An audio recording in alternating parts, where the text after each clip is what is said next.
Good evening, everybody. Welcome to Baton Rouge, Louisiana. We've got a gorgeous evening unfolding for college baseball, and that's exactly what we've got with the University of Texas San Antonio Roadrunners from Conference USA taking on the 21st-ranked LSU Tigers from the SEC. We bring you inside beautiful Alex Box Stadium, Skip Bertman Field, with college baseball Hall of Famer Ben McDonald.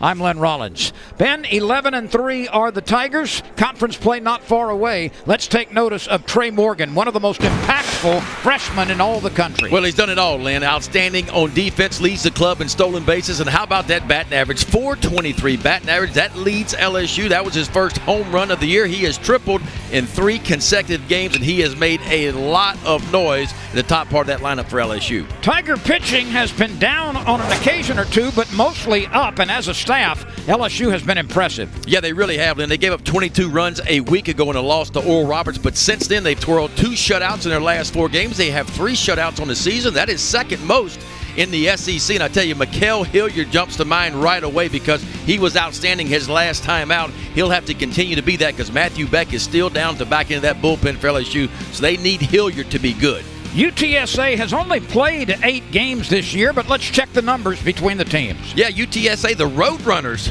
big advantage in batting average and ERA. Runs per game, nearly the same for these two clubs, but LSU had a big advantage in the long ball. 22 home runs. Those are the 4th most in the nation, tied with the University of Houston.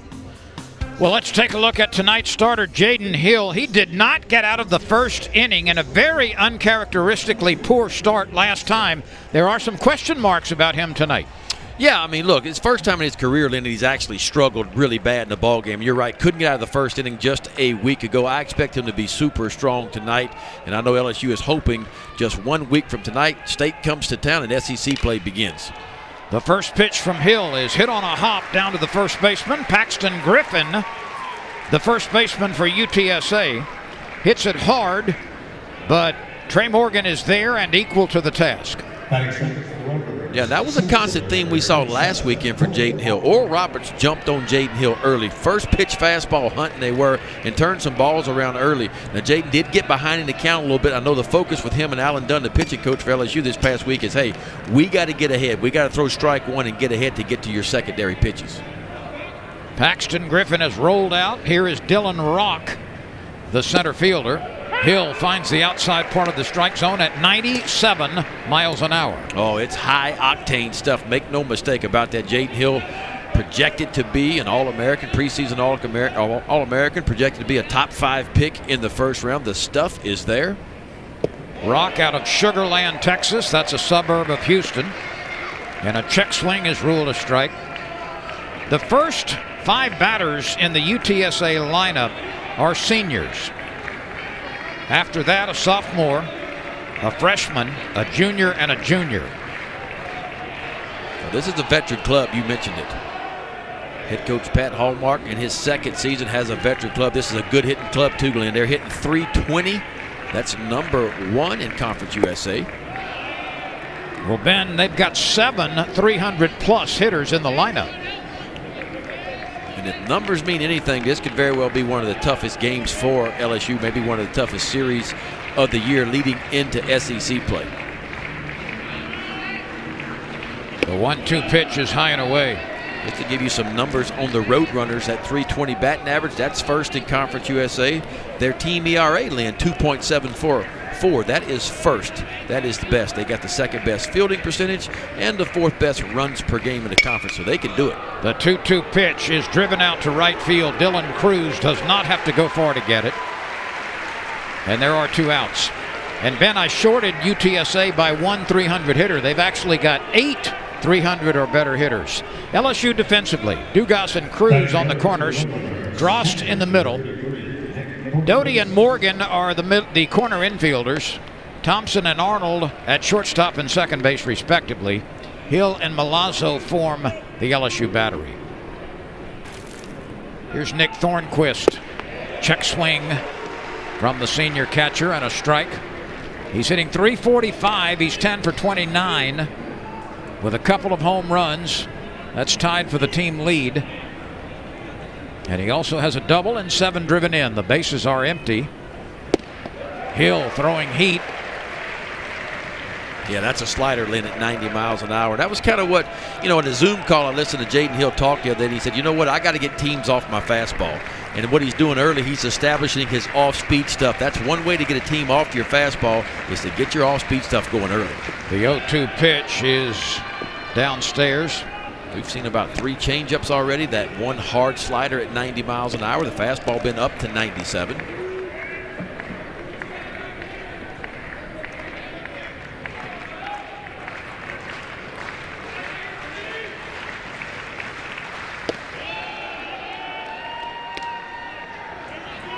Hill tried to twist that one in there and missed it high and tight.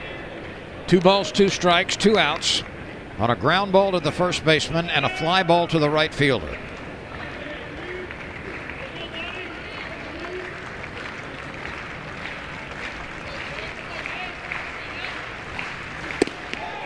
That's high and tight. Griffin, Rock, Thornquist, Bergeron, Bailey, Barry, Ochoa, Tapia, and Lamb for UTSA.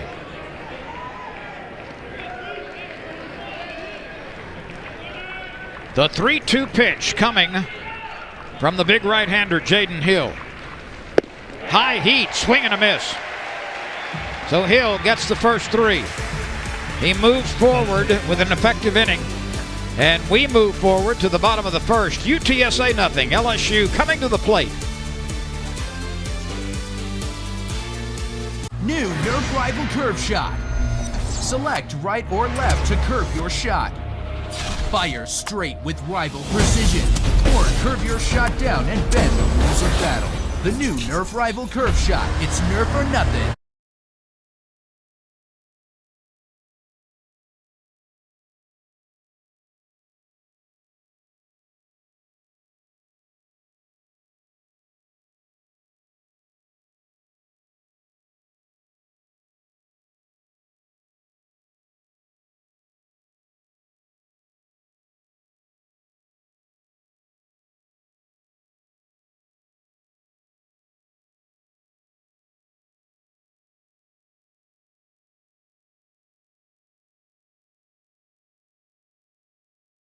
Champ Week continues Saturday and Sunday on ESPN.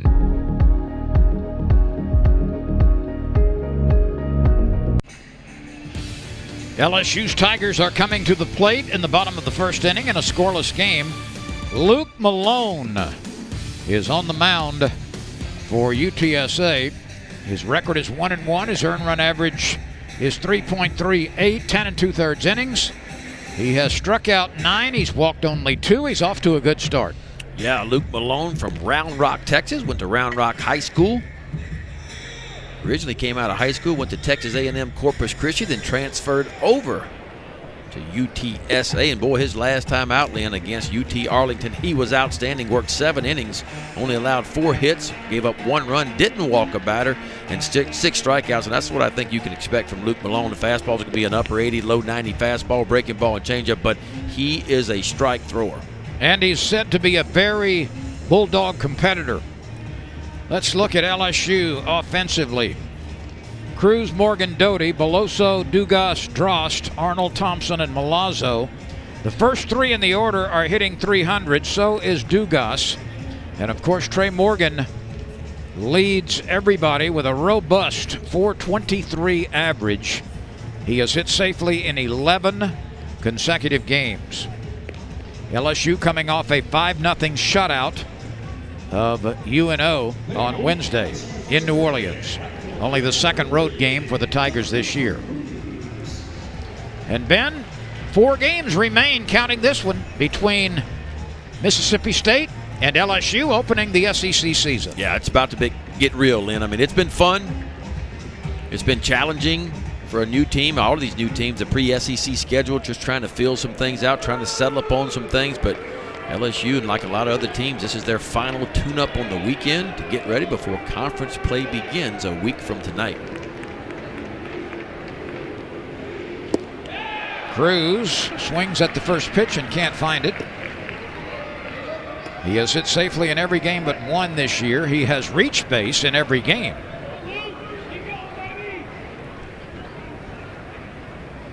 Morgan and Doty will follow. Yeah, so Luke Malone comes out sharp. Good two-seam fastball down and in, gets a swing and a miss, and then right back with his breaking ball to put Dylan Cruz down 0-2 right away.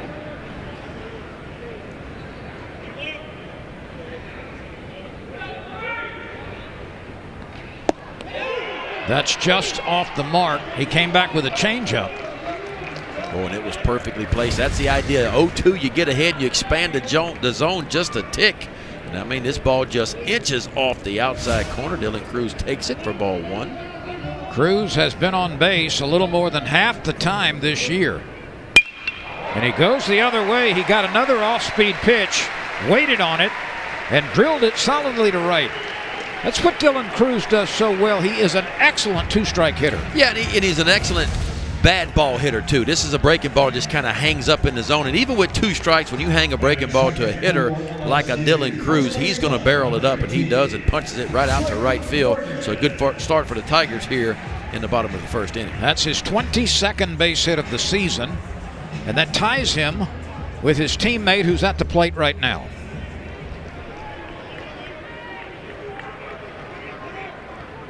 Trey Morgan has hit triples in 3 consecutive games. Records are not kept, to my knowledge, on such a thing. One of the few things that isn't statistically tracked in baseball, perhaps. But then I don't know that anybody has hit a triple in 4 consecutive games. Well, Bill Franques tells me that Trey Watkins back in 2010 was the last LSU player to triple in 3 consecutive games. I don't know if anybody's 4 in a row, but Watkins was the last to do it 3 in a row. We've kind of run out of words and adjectives to describe both Cruz and Trey Morgan. They have been as good or even better than advertised coming in as true freshmen. Morgan also has been a good 2-strike hitter this year, hitting .423. This time he goes down quickly. That's a great job by Malone. He controlled, at least in his first at bat, one of the best hitters in the country so far this year. Watch the finishing pitch and where it is. So he gets ahead 2 strikes, and again, you try to throw a pitch close enough to the zone, but you make it your pitch as a pitcher. And boy, Luke Malone wired back and threw a 4-seamer right in on the hands of Trey Morgan and put him away. Barry, Rock, and Bailey in the outfield from left to right. Ochoa, Lamb, Tapia, and Paxton on the infield from third to first. Malone and Thornquist form the battery. Here's Cade Doty, hitting .314. And a quick strike. And Luke Malone has come out and painted the plate. He's done exactly what we were told he was going to do, and that's challenge. The fastball's not an overpowering fastball, but the ability to command it both in and out and up and down. We've seen a good breaking ball so far. Not a changeup as of yet, but you get the feeling it is coming. He's thrown 8 pitches, and 7 of them have been strikes.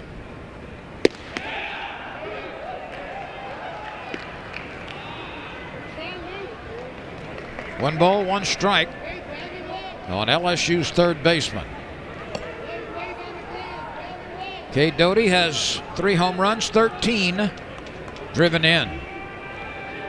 That's tied for third best on the team.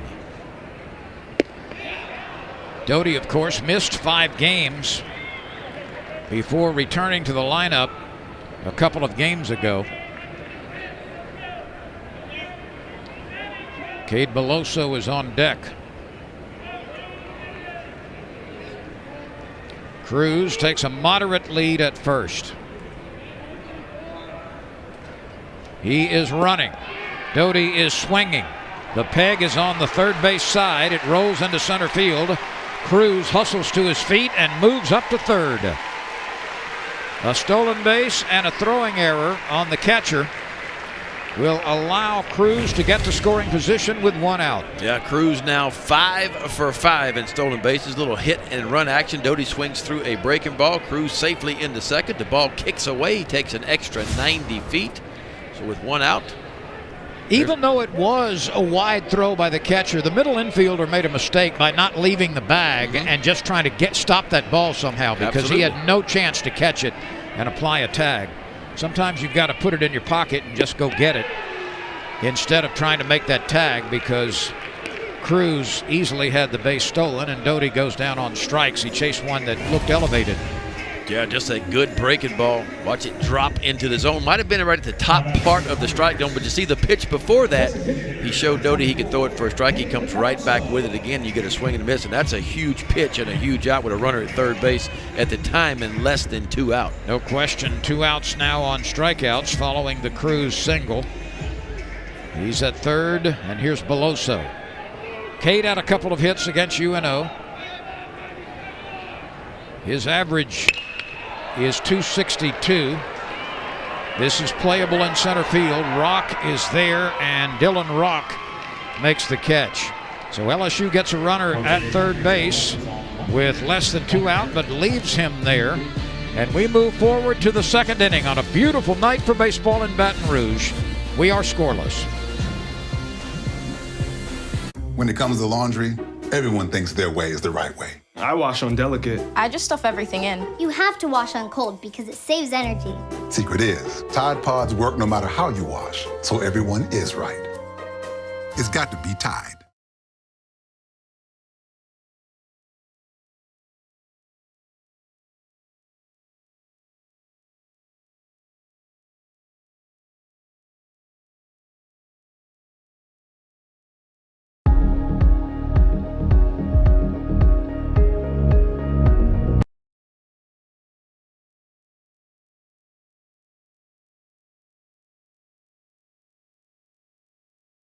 Find your team and sign up today at pgajuniorleague.com.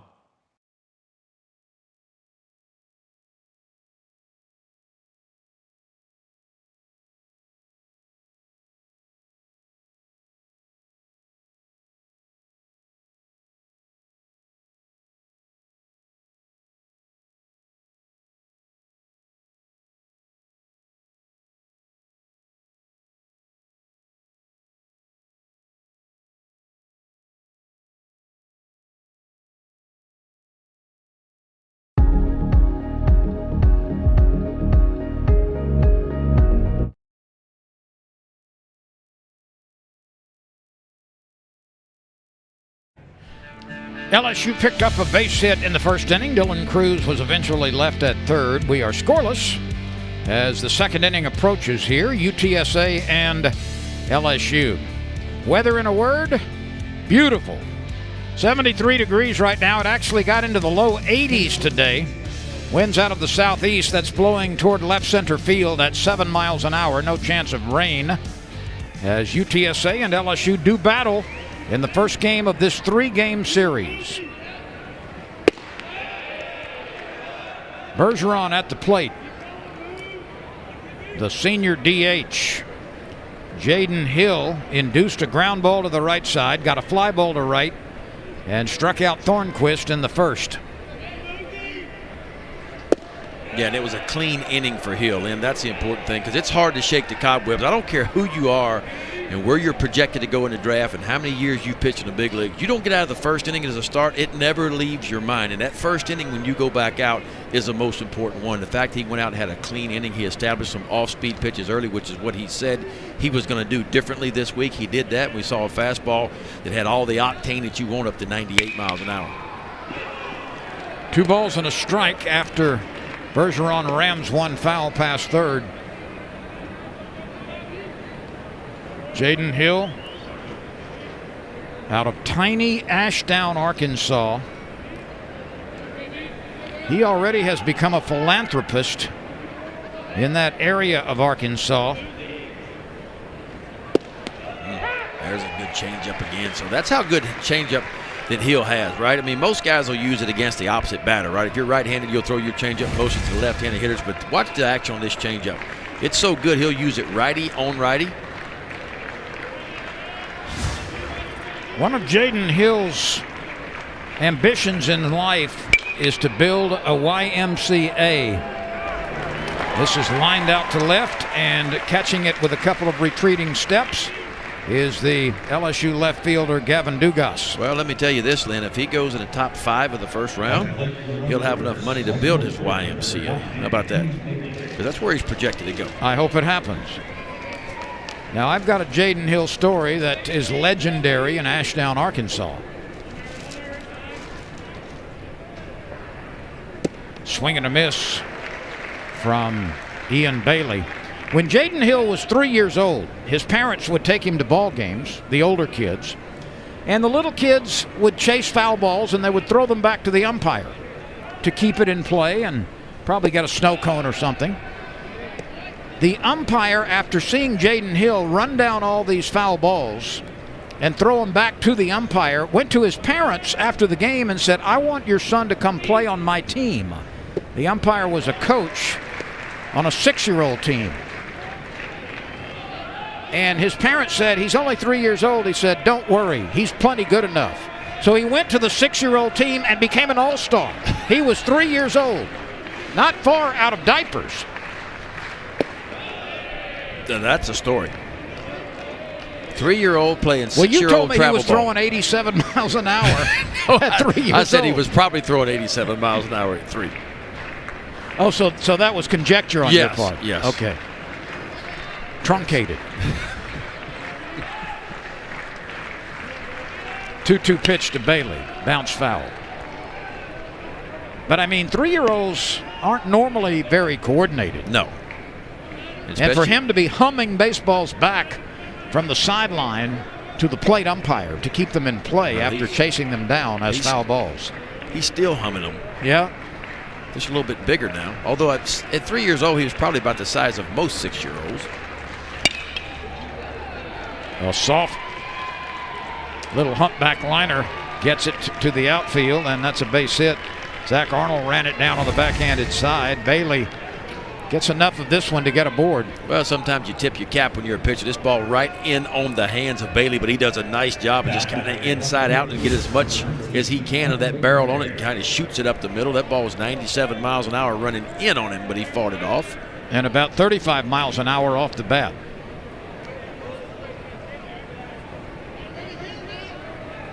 Here's Leighton Berry. He comes from an athletic family. Both of his parents were college tennis players. And out at second base, no return from Thompson.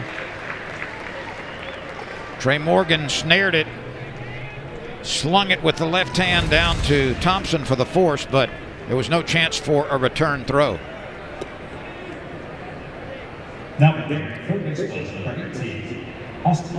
So 2 outs. Berry reaches at first base. His mother played 7 years, Kim, played 7 years of professional tennis, and at one time was ranked in the top 100.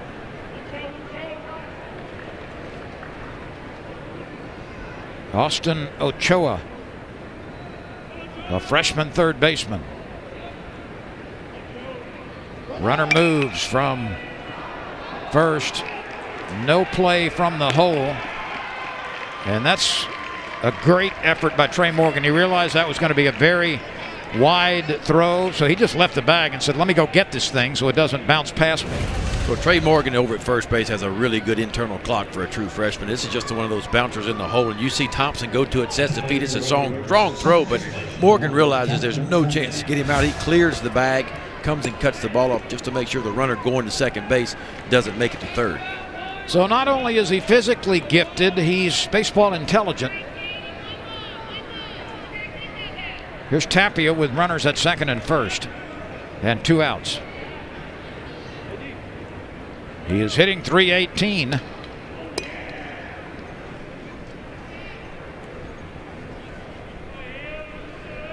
There are no weak spots in this offensive lineup.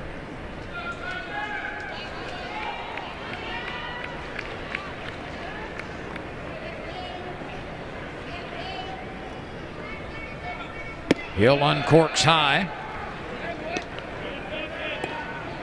No, this is a very offensive club and really a good club for Jaden Hill to face going into Mississippi State next weekend.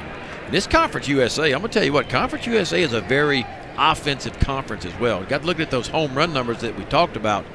You know, LSU is tied for 4th in the country in home runs. But when you look at Conference USA, Charlotte leads the entire country with 6 with 26 home runs.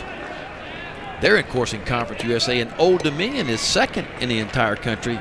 They're, of course, in Conference USA. They have 25 home runs. Louisiana Tech has a nice ball club. So does Southern Mississippi.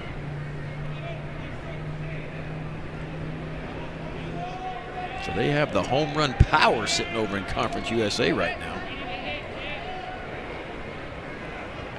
2 balls and no strikes. An important pitch coming from Hill to Tapia. He misses elevated.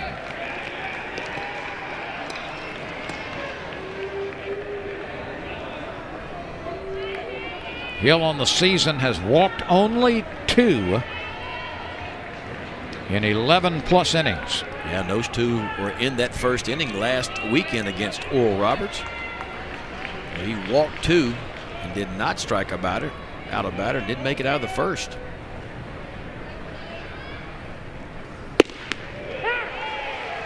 That's a mitt popper at 93. Now let's see if he comes back with a 3-1 breaking pitch or something off speed. 2 outs, 2 on. We are scoreless in the top of the second. UTSA and LSU.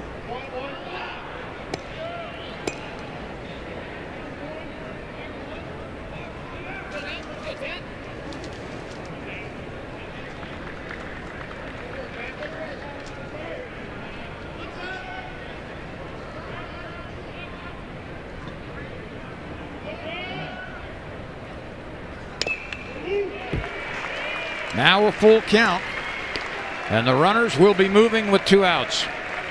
Well, you could see that hard breaking ball here after back-to-back fastballs. And that's one thing Jaden Hill, another thing he said he was going to do differently this week. He was going to change the grip on his breaking ball a little bit. So instead of throwing more of a true slider, he was going to go to more of a cut-type fastball. Instead of getting around it so much, he was going to get behind it a little bit more. So you're going to see a little bit more velo. We have seen one at 90 miles an hour. It's not going to have the depth and the break to it, but it's actually going to be more controllable for him with a little bit more velocity.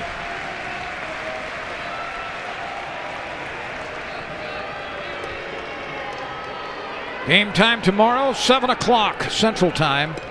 Game time Sunday, 1 o'clock. Doesn't the time change between Saturday and Sunday? It does. Spring forward, right? Yep. The 3-2 pitch. Chopped slowly to the left side. Doty feels it, throws it low. The Wizard makes the dig at first base. Trey Morgan came up with it. And Hill and the Tigers escape from the potential rally. We remain scoreless, headed to the bottom of the second.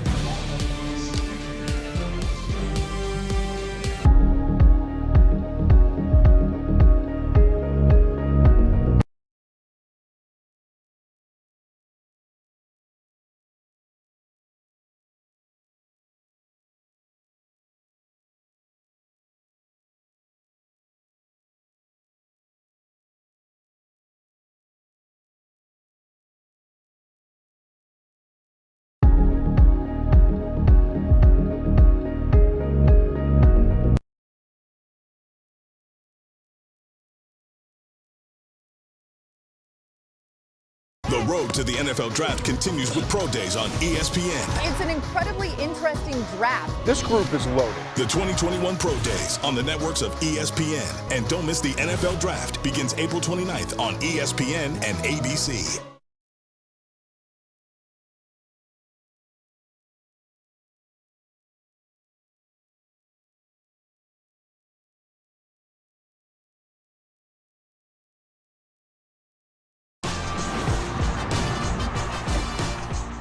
It's NBA on ESPN time. Knicks, Nets, Lakers, Warriors on ESPN.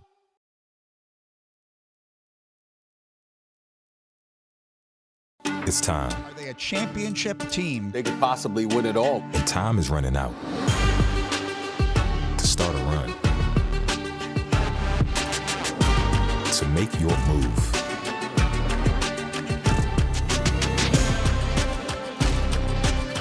If you're going to make history, it's time to start making it.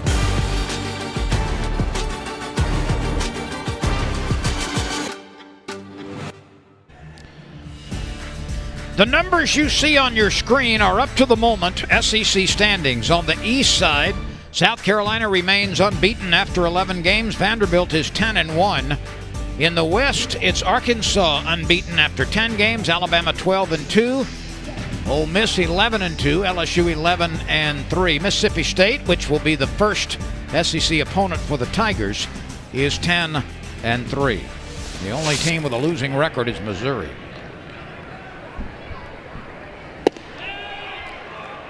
Luke Malone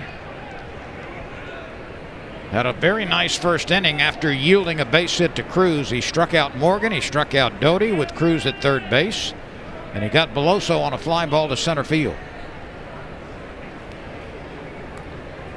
Malone has a sister who is going to be a college athlete. She is committed to play volleyball at Coastal Carolina.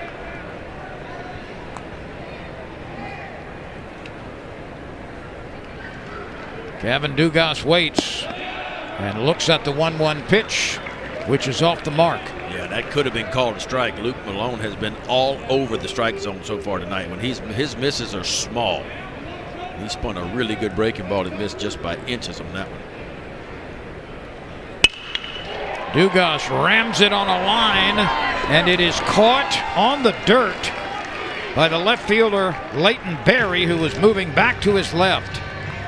That ball was peppered, but Berry reeled it in. Well, Dugas is so strong, and he has lightning quick hands, and that fastball ran in on him, but he did a nice job of pulling those hands in and putting a barrel on it and shoot it out to left field, but the left fielder, Schul, was up to the task.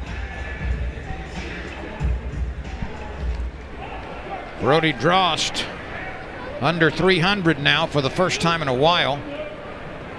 6 points from the magic mark. We did see Giovanni DiGiacomo before the game during BP. He was taking some fly balls in the outfield. He took batting practice. That's the starting center fielder for LSU when the season began. Of course, pulled a hamstring, about 2 weeks ago, I guess it was. Well, I think it was in game 3. And just now starting to get back. Now, he still has a little bit of a limp, you can see, but at least he is starting to work out. I know that's good news for LSU fans. Of course, Paul Maneri, too, because they were counting on a big year from DiGiacomo this year. Center fielder, he's as good as anybody at running balls down, and the offense was really good last year, too. He led LSU in batting average in the shortened season last year.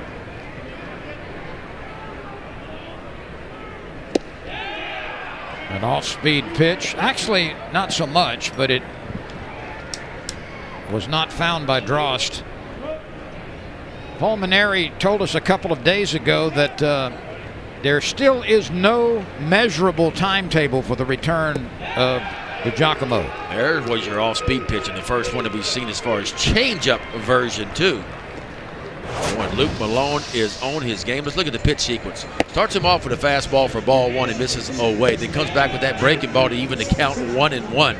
There's a fastball that missed. So behind in the count again, 2-1. A good fastball for 2-2. And look at the bottom fall out. So the difference in that was a pitch before that. You speed the bat up with a good fastball on the inside part of the plate, and then you change speeds with that changeup, and that is a deadly combination. And even though you don't throw hard, so, Luke Malone below probably D1 standards for an average fastball. He's 87, 88, which is probably a little bit below what you normally see, especially in the SEC. But the fact that he pitches inside with his fastball, he can speed your bat up, and then he can throw that soft stuff away and really make you look bad. Arnold is in a bit of a slump. He's hitting .286. 14 base hits. 3 homers, 1 double.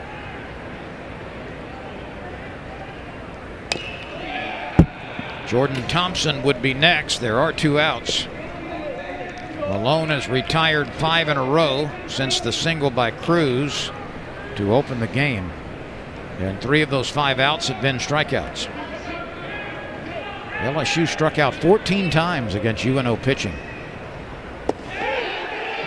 Check swing and a called third strike. That's number 4 against the LSU Tigers tonight. 3 up and 3 down. A liner to left, which was well struck by Dugas, but Drost and Arnold both strike out. This ends the inning, and we move on. We remain scoreless in the 3rd inning.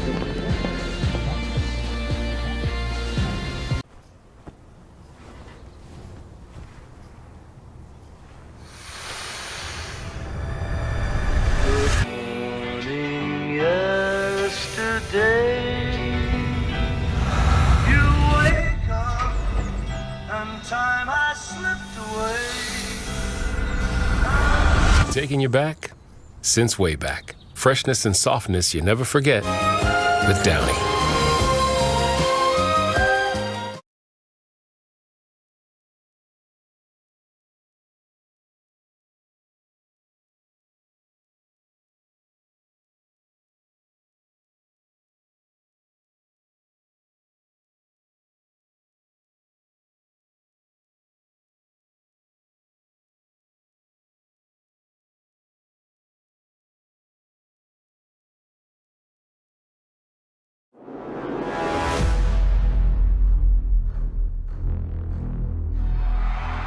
We rewrote all the rules to get here. Here we go. So much on the line. It's the moment that they've been waiting for.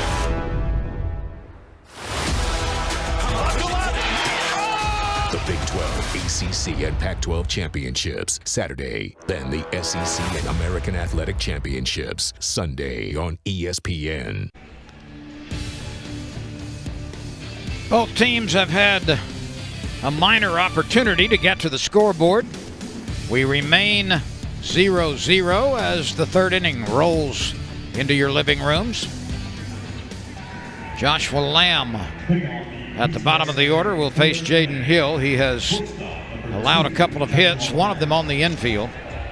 He has struck out 1. He has not walked a batter. He came back from a 3-0 count to Jonathan Tapia and induced a ground ball out on a 3-2 pitch in the top of the 2nd, and he starts Joshua Lamb with a strike. And a changeup for strike 1. How about that?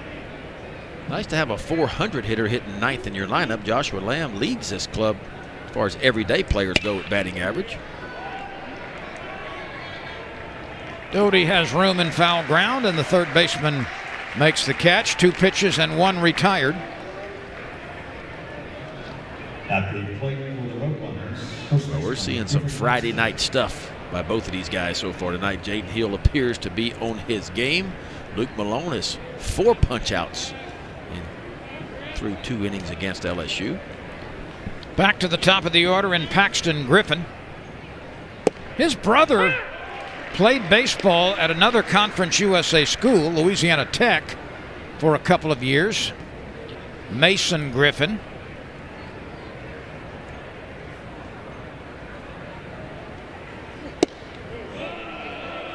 Welcome to LSU Baseball on the SEC ESPN Network, where tomorrow's sports headlines are seen tonight.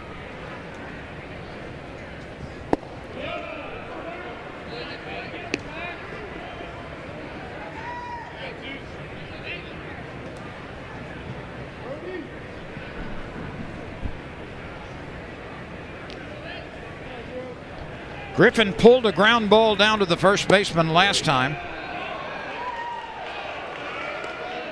3-1.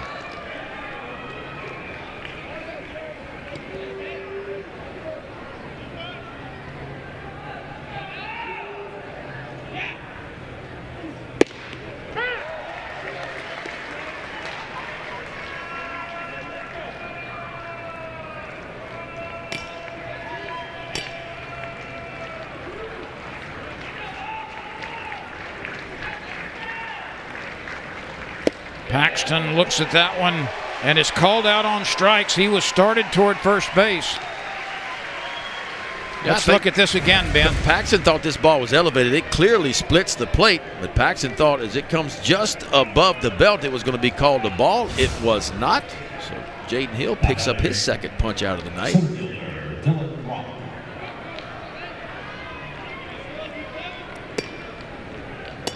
Here's Dylan Rock.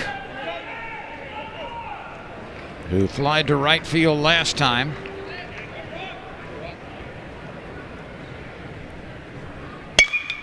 He is first pitch swinging and sends one right to Arnold's glove. That's a 9-pitch inning. Zach Arnold getting it done. A foul ball to the third base side, a strikeout, and a ground ball to the right side. 1, 2, 3 go the Roadrunners. We remain scoreless. With Infiniti Now, your test drive comes to you. So you can try one car one day and another the next. Because when you find the kind of luxury that fits you, you'll know. Experience luxury on your terms when you purchase or lease a new Infiniti online with Infiniti Now. Lease the 2021 Infiniti QX50 for $379 a month at your local Infiniti retailer.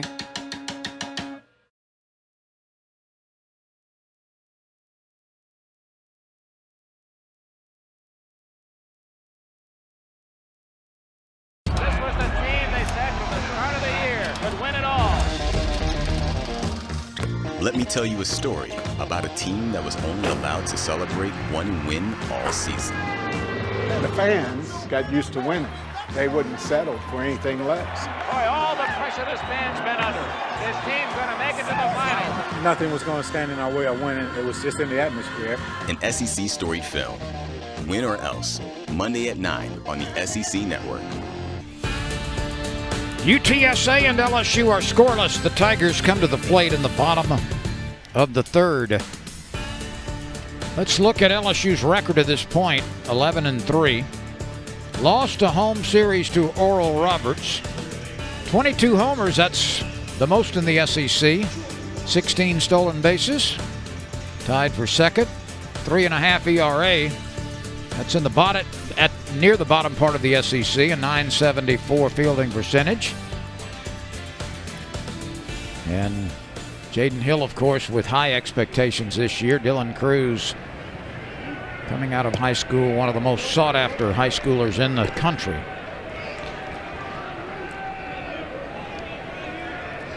Yeah, a lot going on in it. The defense needs to get better for LSU. I think there's still some question marks about that pitching staff. You know, in certain areas, although it has been better as of late. Marceau has been outstanding. Labus has been really good. Hill's, fluttered a little bit last weekend, but, losing Matthew Beck, and I know everyone is hopeful in LSU Nation that he can come back at some point in time, but it's a big loss towards the back end of the bullpen. There's no doubt about that. Devin Fontenot, the closer, seems to be, really close to getting it going as SEC play looms just 1 week from today. Speaking of getting it going, Jordan Thompson has come alive offensively. He's on a 6-game hitting streak now. Well, if you talk to him, he'll tell you that he's more comfortable. He was a shortstop in high school, played shortstop throughout his career, and just recently been moved to the shortstop position for LSU, and the batting has spoke for itself. Ochoa cannot pick it up cleanly from third base.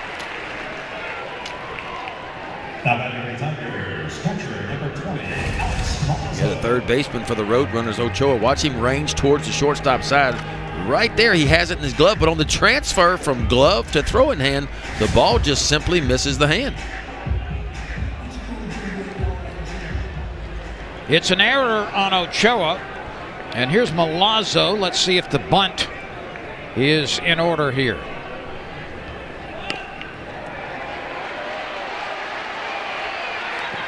Very well done by Milazzo, moving the runner up. There wasn't much of a window for Malone to throw that ball over the shoulder of Milazzo. No, Malone didn't have time to clear a space because this is an outstanding bunt by Alex Milazzo. He gets it down. Malone all over it, quickly gets to it, but you're right. I mean, just by a half a step does he get Alex Milazzo. Here's Cruz at the top of the order. It's interesting that he's had 5 homers and that leads the team, but he's only driven in 6. And very surprisingly, with runners in scoring position this year, he's hitting less than 100. How many chances has he had? I think one thing for him, the the bottom part of this lineup has been struggling for LSU, so he's not had a whole lot of opportunities to hit with runners in scoring position. Point well made, and we are looking for that number. The fact that he's hit 5 home runs with only 6 driven in would certainly support that theory. A breaking ball for a strike.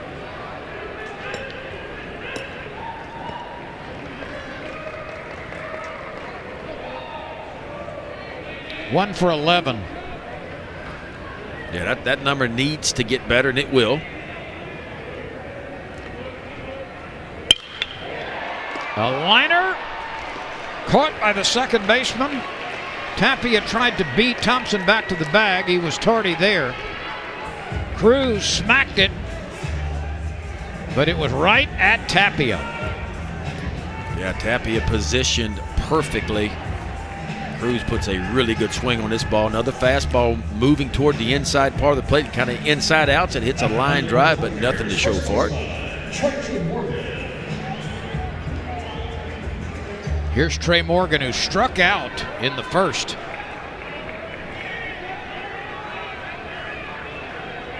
He's hitting .500 with runners in scoring position.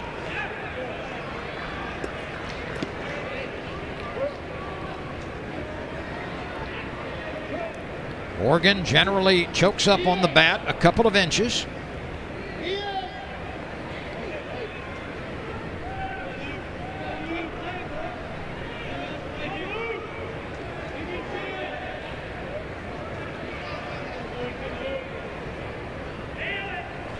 Malone misses. 2 balls, no strikes. First base is unoccupied. Cade Doty is next. Well, I think that's the thought going through Luke Malone, the pitcher for UTSA right now, is I got first base open. This appears to be their best hitter. I'm not going to give in and give him anything good to hit. I'd rather face the righty-righty matchup of Cade Doty, who I struck out the last time on a breaking ball.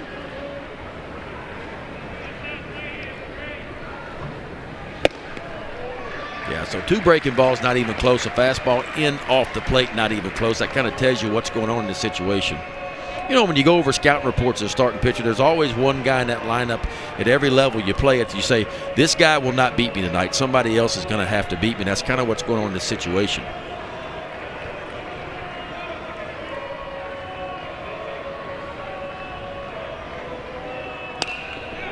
Morgan had the green light on 3-0, and why not?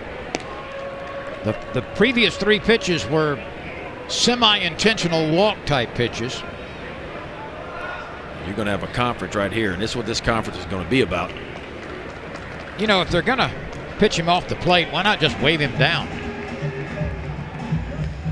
The whole infield will gather for palaver.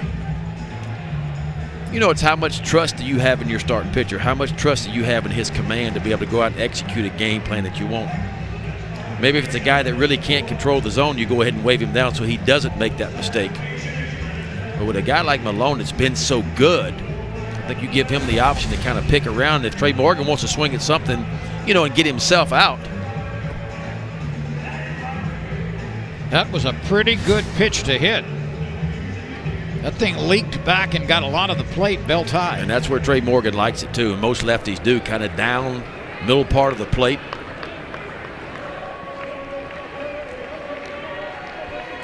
I don't think you're going to see another one that good to hit in this at bat. You do not.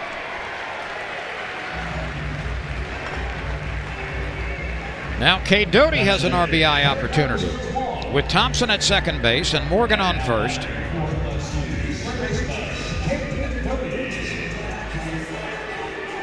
Doty struck out on a crooked pitch back in the first. There are the base runners, Thompson and Morgan, both of whom run pretty well. Morgan is not hinged at first base. He's taking a very big lead with Paxton, with Griffin behind him.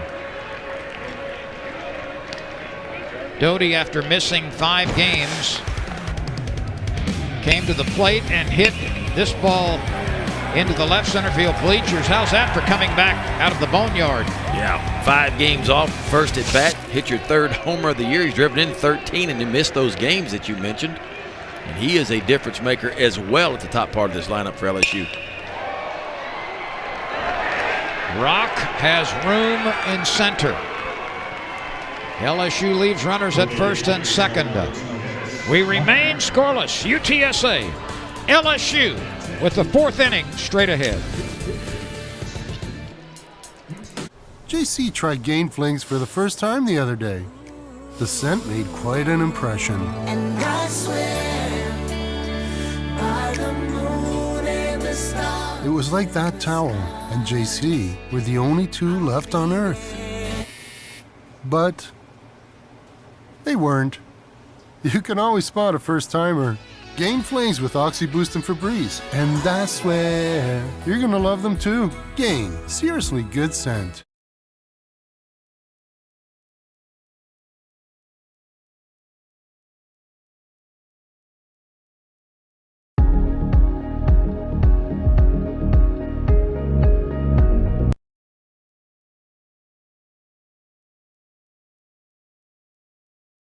Is it Knicks tape time?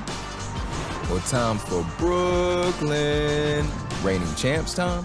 Or championship DNA time? It's NBA on ESPN time. Knicks Nets, Lakers Warriors on ESPN.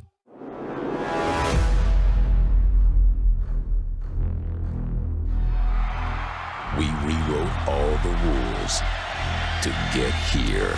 Here we go. So much on the line. It's the moment that they've been waiting for.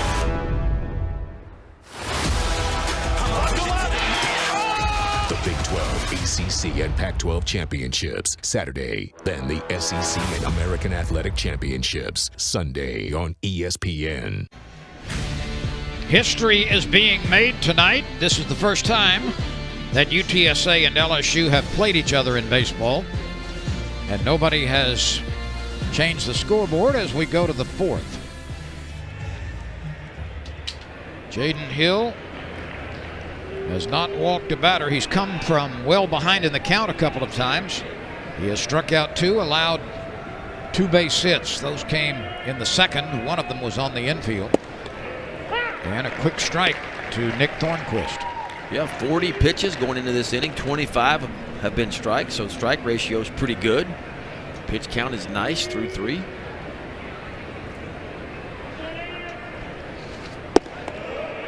And that's been the noticeable difference for me, is more off-speed stuff. He established that changeup right away. We've seen more changeups than we have seen the breaking ball.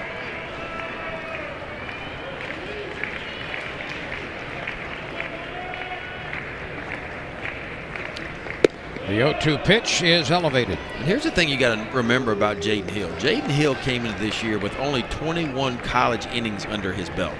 Right? I mean, he had 2 starts his freshman year and got hurt, didn't pitch again the rest of the year. Last year, of course, started the year in the bullpen for LSU and was going to work up to a starting role, but we never got there because of COVID. So although he's projected to be a very high pick and going to be a top 5 pick, there's not a whole lot of experience for him on the mound. And so this is something he has made an adjustment. It's a good adjustment to make is, hey, if they're going to sit on my fastballs early in count, and that's what Oral Roberts showed him, I'm going to start mixing in more breaking pitches, and he's done that so far tonight. Here's his 3rd strikeout, the 2nd time that Thornquist has gone down.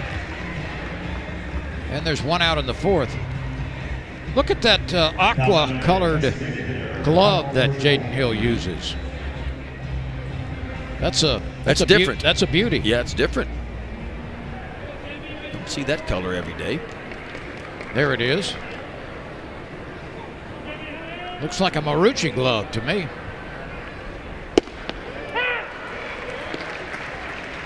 That looked like a slider, right? Mm-hmm. That's the hard slider. You can call it a cut fastball, a slider, either one, but regardless, it's what he said he wanted to do.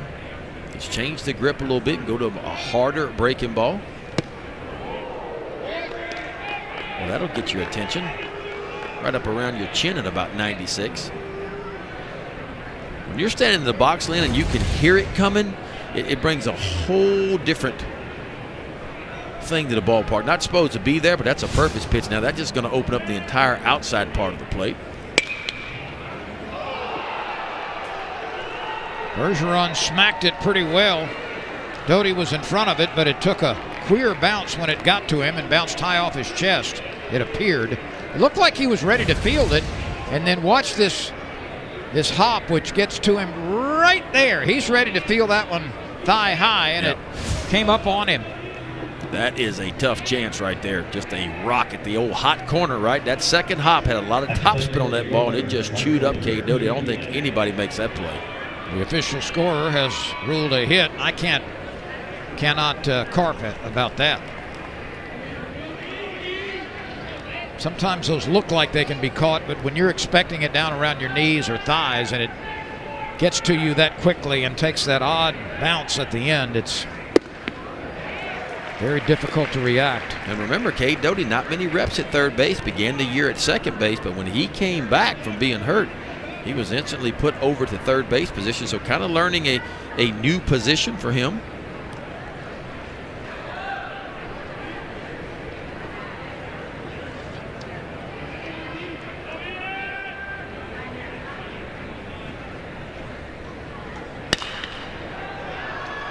There is no play on this towering foul ball.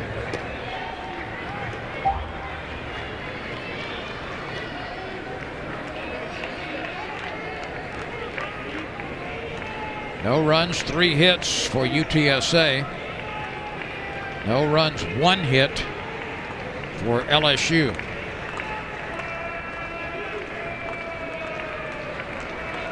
Jaden Hill working in the 4th.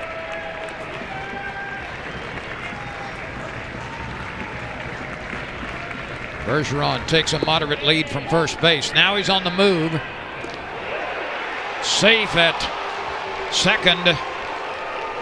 Zach Arnold laid the tag on Bergeron, but it was late. And this ball bounces in the dirt. Meliza does a nice job blocking it. But Bergeron with a really good read. He read it out of the pitcher's hand, and when it bounced, he took off, tried to get to second base. He does a really nice scoop by Zach Arnold at second base on a tag, but not in time. And Ben, you're absolutely correct. That was about as good as you can read a pitch from first base. Bergeron does not have blazing speed, but that was a very intelligent base runner. Well, we always say it, you don't have to be fast to be a good base runner. You have to be able to anticipate. And when you're on the bases, you always follow the ball out of the pitcher's hand towards home plate. And if you can read that it's going to break or actually bounce out in front of home plate, off and running, you're off. Milazzo fielded it cleanly, but Bergeron just got too good of a start, and Bailey cannot catch up with this heat. No, it's hard. Nobody's going to catch up to 97, elevated just about letter high in the middle part of the plate. So Jaden Hill, 4 strikeouts on the night so far.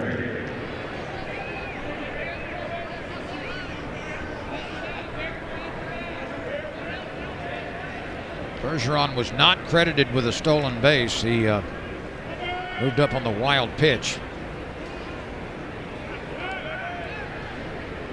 Here's Leighton Berry.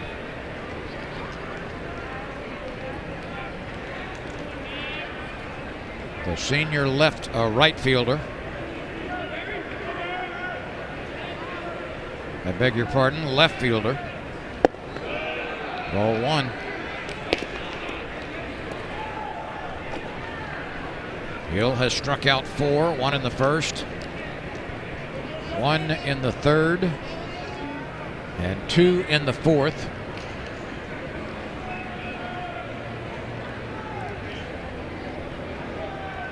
Berry reached on a fielder's choice in the second inning.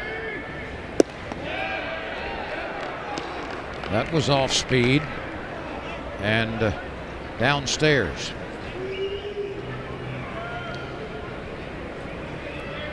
The Roadrunners lost their first game of the year. They didn't play one till February 26th. They lost 4-2 at Sam Houston in Huntsville, but then won 10-4 and 18-5 against the Bearcats.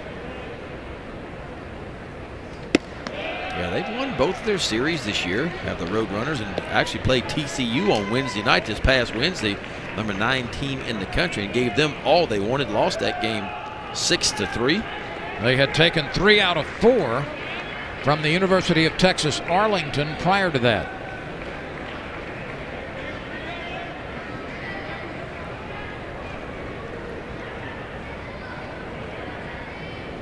This is only the 4th game for Leighton Berry. He's 2 for 3 with runners in scoring position. He's got a chance to give the Roadrunners the first lead tonight. Instead, it's a 4-pitch pass. And that is the first walk of the game from either pitcher. I beg your pardon. Malone had one. That coming in the 3rd. He walked Morgan. So 1 walk each. Here's Ochoa, the freshman 3rd baseman who had an infield hit in the 2nd inning.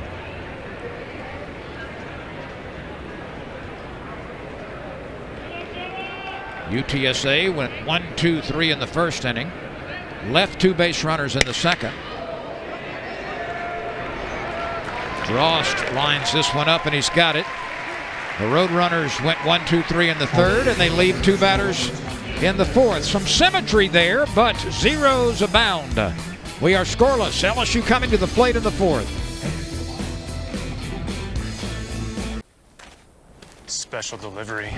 At Domino's, you can now stream thousands of movies for free with any online order, no matter what you order. So you could have stuffed cheesy bread with extra cheesy rom-coms. It's you. It's you. It's me. Or saddle up on the couch for specialty pizza and a Western.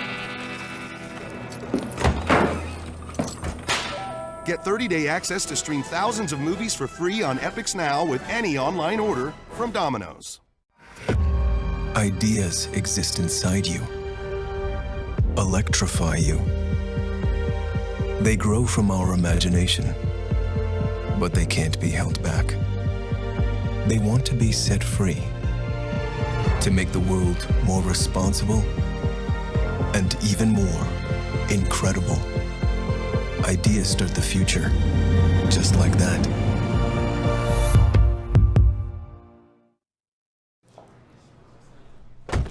Can't take my eyes off of you. Fall in love with the highly awarded L Certified by Lexus collection of pre-owned vehicles. Exclusively at your Lexus dealer.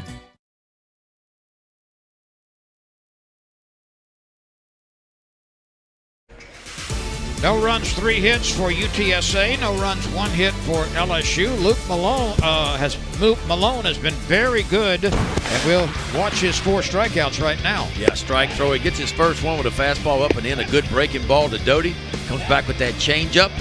And another breaking ball as he gets Zach Arnold to pick up his 4th one. So he's used them all in. He's pitched inside with the fastball and mixed up his changeup as well. Well, speaking of strikeouts, next weekend a team is coming to Baton Rouge that has produced a whole lot of strikeouts so far this season. Yeah, Mississippi State, Lynn, they're averaging 13.8 strikeouts per 9 innings. That is not only number 1 in the SEC, that's number 1 in the entire country. It's probably the deepest pitching staff as you'll see in all of college baseball. LSU hits another one on the button, but has nothing to show for it. As Cade Beloso smacked it on a line, but Rock retreated a few steps. That's his 3rd putout in center field. And here's Gavin Dugas, who lined very hard to right last time. The catch was made, or I should say left field. The catch was made on the warning track. So you're telling me that Mississippi State is averaging just under 14 strikeouts a game. Yeah. And they played a good schedule, too. Don't forget, they played 3 ranked teams to begin the year, too, and they were racking up strikeouts. And, you know, kind of what's scary about State is 2 of their starters really hadn't even got going yet. This is lobbed to the right side, and the first baseman makes the catch.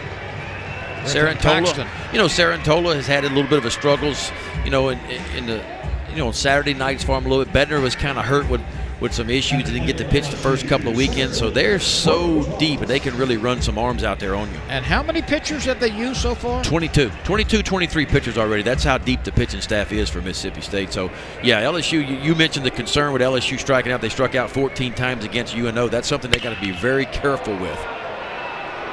This ball is hit high and deep to right center field, and it's caught near the warning track as Brody Drost gave it a ride, but Rock was there again. A 5-pitch inning. All 3 balls were pretty well struck But the Tigers go very swiftly, and we move on to the 5th. We remain scoreless. How do you top the perfect cup of Dunkin' Cold Brew? With the perfect top of sweet cold foam. For a velvety smoothness you can't top. A taste you can't top. And a feeling that just can't be topped. Sip into a medium chocolate stout cold brew or classic cold brew with sweet cold foam for $3. Order ahead plus earn rewards. America runs on Dunkin'. I'm a Verizon engineer. We built our 5G nationwide so millions of people could do what they love in Verizon 5G quality. And in parts of many cities, we have ultra wideband, the fastest 5G in the world. This is 5G built right, only from Verizon. Hey, we see you out there, doing your thing. The trail runners and the hell no runners. The POW hunters and the one-run hit the hot tubbers. And we're right there with you, making sure your good times don't get harshed by Mother Nature. We want more you, more summits, more trails, more laughter, more comfort, more whoa. So get out there, feel good, and do what feels natural. Hits have been hard to come by for both teams, and we are scoreless headed to the top of the 5th inning, UTSA and LSU. Let's look at what's upcoming next weekend. Texas A&M at Florida. That starts on Thursday. Tennessee against Georgia. Missouri and Kentucky get together. South Carolina and Vanderbilt, a nice series to start things. Mississippi State, LSU, likewise. Friday at 7 Eastern is the time. Alabama, Arkansas. That should be a dandy on opening weekend. Auburn and Ole Miss. You know, every one of those matchups would be the equal of a regional. Oh, yeah. You know, the top teams, top seeds in a regional. Well, we've said it before, and if you hadn't been following college baseball because of what happened last year with COVID and only a 5-round draft pick, everybody getting a year of eligibility back, the SEC talent-wise, not only the SEC, but really all of college baseball at every level, I think we're going to see a better brand of baseball than we've ever seen.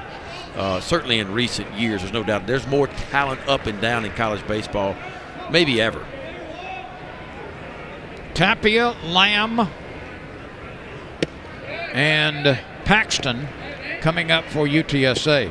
Ben, you mentioned COVID. Do you realize it was 1 year ago to the day that the sports world was shut down? Yes. Our last telecast was against South Alabama on March 11th. And the next day, all the basketball tournaments were shut down. Baseball was shut down. All spring sports were shut down. And, of course, it's been a recovery period since then. And we kept thinking, well, they're going to get going again. You know, it's just going to be a brief 1 week or 2 week thing, and baseball will be back. Well, it never got going again.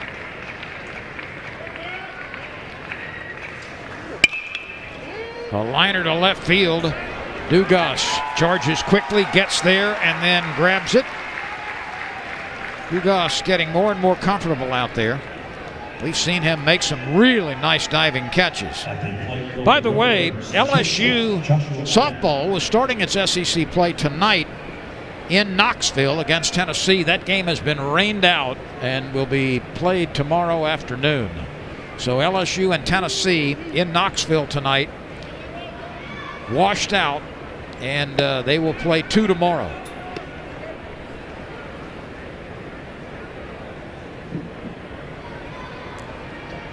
Lamb fouled out to Doty last time.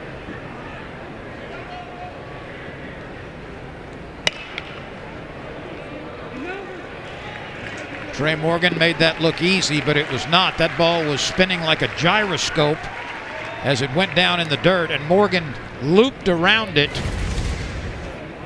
He took a very good angle here, Ben. Gave himself some, you see him back up, gave himself some extra room. Well, again, the internal clock, and what I mean by that, Trey Morgan knows how much, he's played first base his entire life. He knows how much time he has, and he realized on a ball hit like that, he's going to give himself a few extra feet to kind of pick up the English and which way it's going to bounce. He retreated a little bit, but he knew he had time, picks it up, and easily makes the play. And again, he's just advanced. It just advanced for a freshman. That's all you can say. Griffin Paxton takes a strike.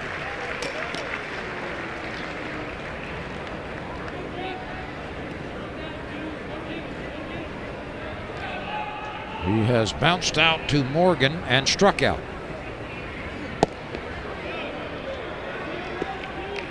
And Trey Morgan's been a surprise. I mean, you go back to his high school career at Brother Martin. He didn't even play his senior year because he had Tommy John surgery. So when he stepped on campus in the fall for LSU, they knew he was a good ball player.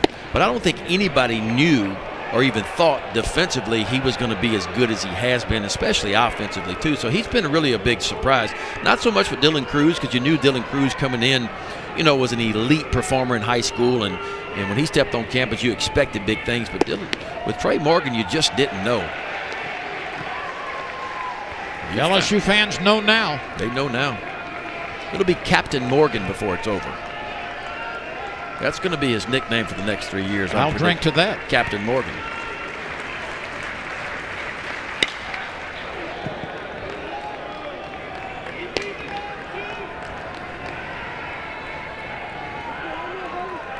You liked that one, didn't you? I did. The captain's in the house. I've got to be honest, though, I've never tasted tried any of that. You never tried any of that. And you're never going to do it again, right? I know that line.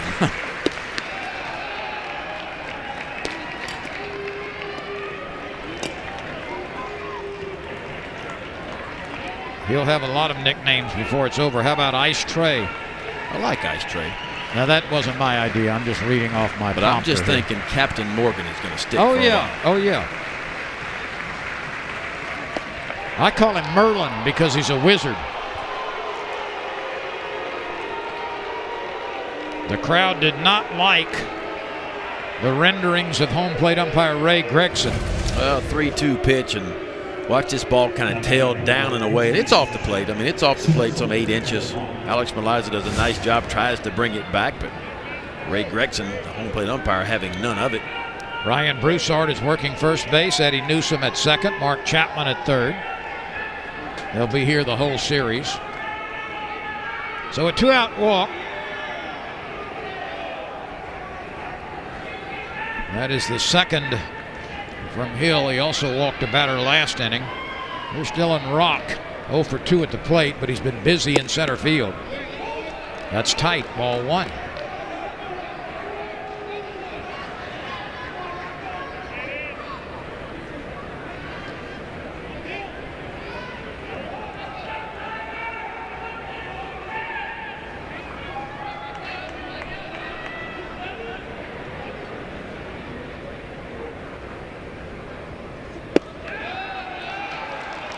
Upstairs, ball 2. All of a sudden, the strike zone starting to bounce around a little bit on Jaden Hill.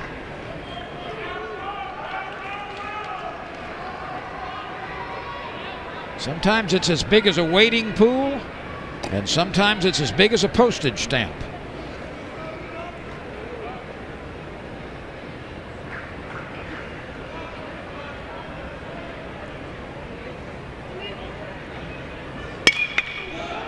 A very high fly ball will carry out to center field. Brody Drost locates it and has plenty of time to get under it.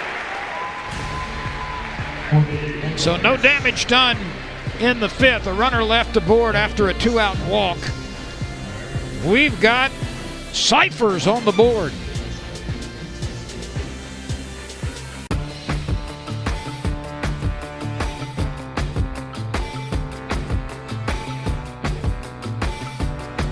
Delicious avocado toast for all. Now at Dunkin'. Order ahead plus earn rewards. America runs on Dunkin'. New Nerf Rival Curve Shot. Select right or left to curve your shot. Fire straight with Rival Precision. Or curve your shot down and bend the rules of battle. The new Nerf Rival Curve Shot. It's Nerf or nothing.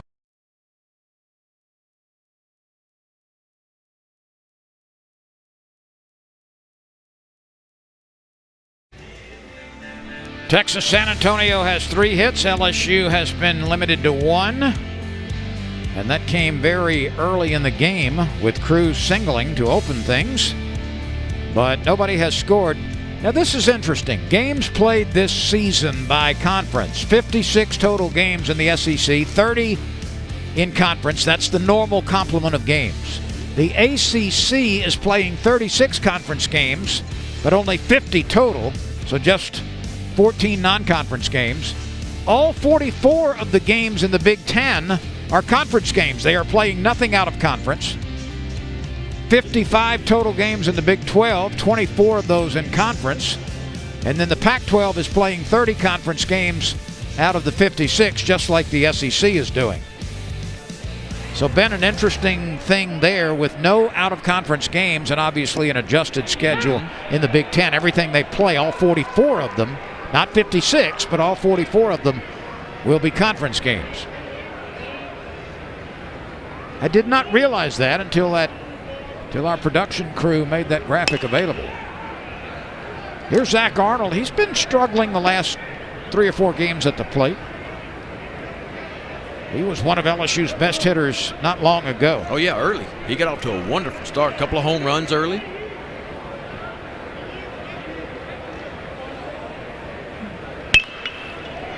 He grounds this one just past the diving Jonathan Tapia. And he becomes a base runner. Only the second for LSU by base hit. Yeah, that's what you want to do as a hitter, right? When you begin to struggle, you want to see the ball as deep as you can. In other words, let it travel so you have pitch recognition more. And that's exactly was the approach for Zach Arnold. He let that fastball really carry deep into the zone and shot it the other way for a base hit. Now Jordan Thompson comes to the plate. He reached on an error last time. He's on a 6-game hitting streak. Let's see if the Tigers put Arnold in motion.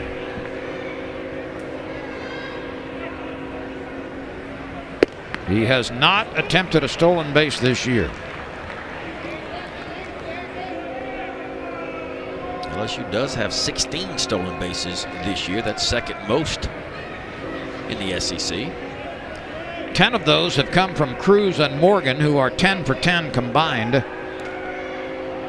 Cruz 4 for 4, Morgan 6 for 6.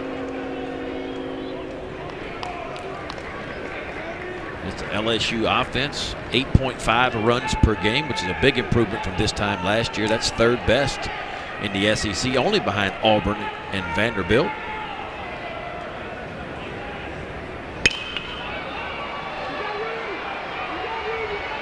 The first baseman in foul ground squeezes it out, number 1.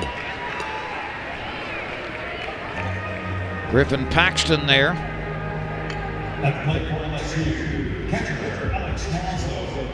Well, Luke Malone, starting pitcher. University of Texas San Antonio has been good. He has been good. He's known where to get his outs, where to make his pitches. He established all his pitches early.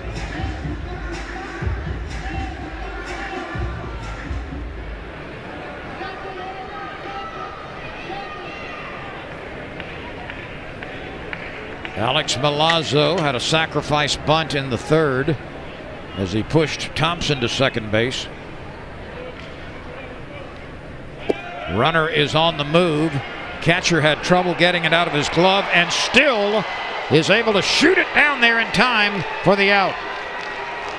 That was a heck of a recovery by Thornquist. Well, Thornquist did so good. I really thought Arnold was in there, but this is a tough pick. He picks it up, a little bit of a hesitation, but throws a rocket down. Let's take a look at this.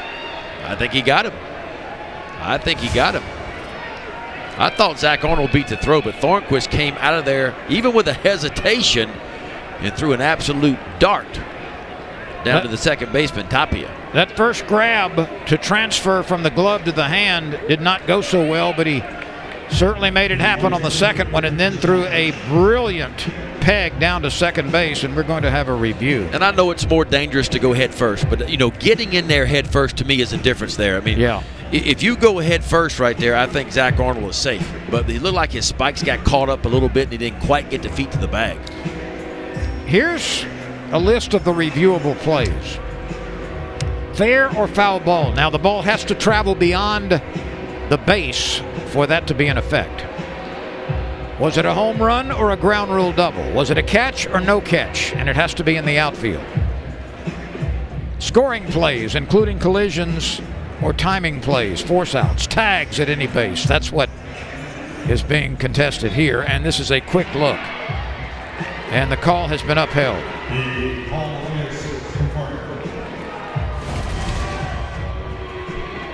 How about this throw? And a quick tag, too. Tapia just right. Perfect throw. There he is. There's the contact, about 6 inches from the foot hitting the bag. Ben, we've just seen history, though. That was the shortest review yet. I think you say that was close. Now, usually, see, the umpire's dressing room is really nice here at LSU, as well as all of the SEC venues of which I know. But what the fans don't know is there's a big ice chest in there with soft drinks and tea and Powerade and all that kind of stuff. Yeah, but they weren't in there long enough. That's this what I'm time. saying. Couldn't have been. They did not go in there and pop a top and then wait until they had finished quenching their thirst. They just ran in, saw it, ran out. Not sure what this is about. Thornquist came out behind home plate. He's going to talk to Luke Malone, his pitcher. Nobody on, 2 balls, no strikes, 2 out.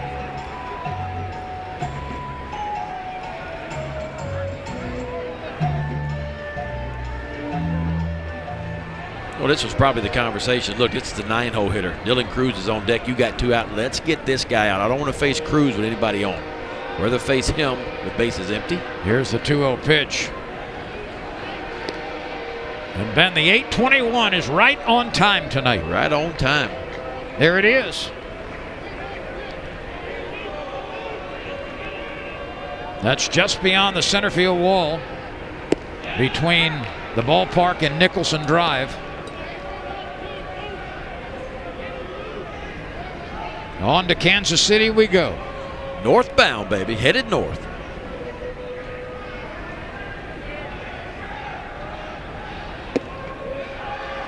Milazzo draws a walk.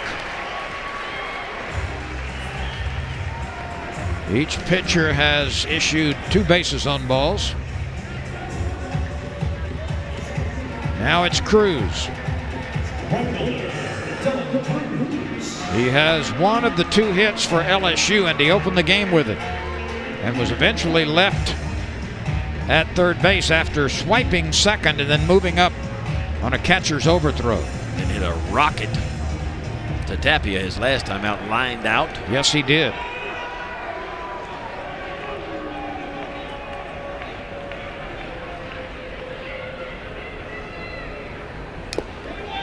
A check swing foul ball.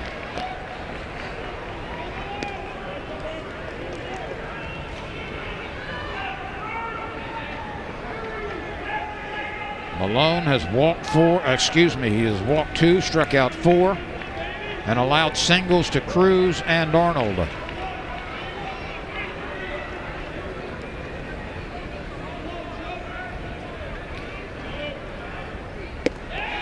That's a nice slider. That thing had just enough hook on it to catch a piece of the plate.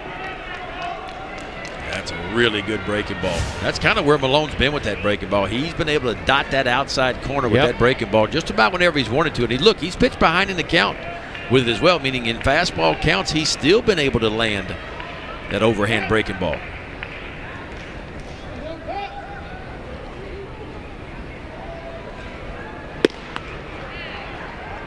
Now let's talk a little strategy or preference here. I've been watching the second baseman Tapia. Most of the time he's kind of playing Cruz as a pull hitter, but on that last pitch, before the pitch, as he was looking in to read the sign, he quickly shot back to his left, as in, it's going to be a fastball, let me get back in case he swings a little later.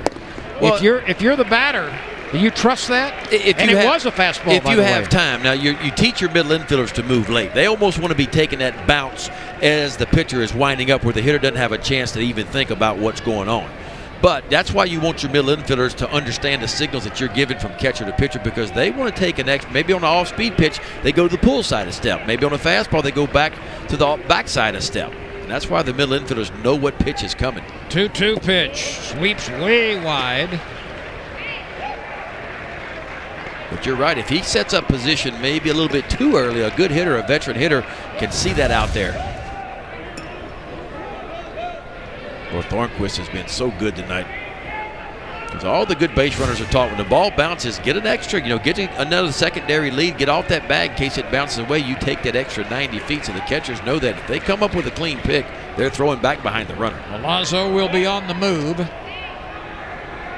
3 balls, 2 strikes, 2 outs, and LSU's best hitter is on deck. Yeah, I don't know that Dylan Cruz is going to see a fastball in this situation. You get the feeling it's going to be that breaking ball. But to me, he's probably been the best pitch so far by Luke Malone, but he's going to have to locate it. If it's a hanger, Cruz can turn it around in a hurry. Oh, it was a breaking ball, and I mean it just missed. He's tied for the team lead now with 13 bases on balls. Watch this pitch. You talk about misses just by inches. We've seen that pitch called in the past, not tonight. Nor should it be. Luke Malone thought he had strike 3 in that situation. Didn't get the call. Now he's got to face the captain. Hitting .415. We'll have a conversation on the mound first. There is nobody in the bullpen. Trey Morgan has struck out. He has walked. And he's got Milazzo at second base, and he's got Cruz at first as a result of 2 out, bases on balls. Mississippi State, LSU next weekend.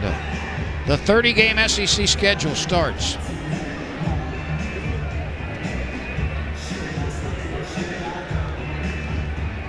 Mississippi State right now with a 10-3 record. Yeah, top 5 in the country.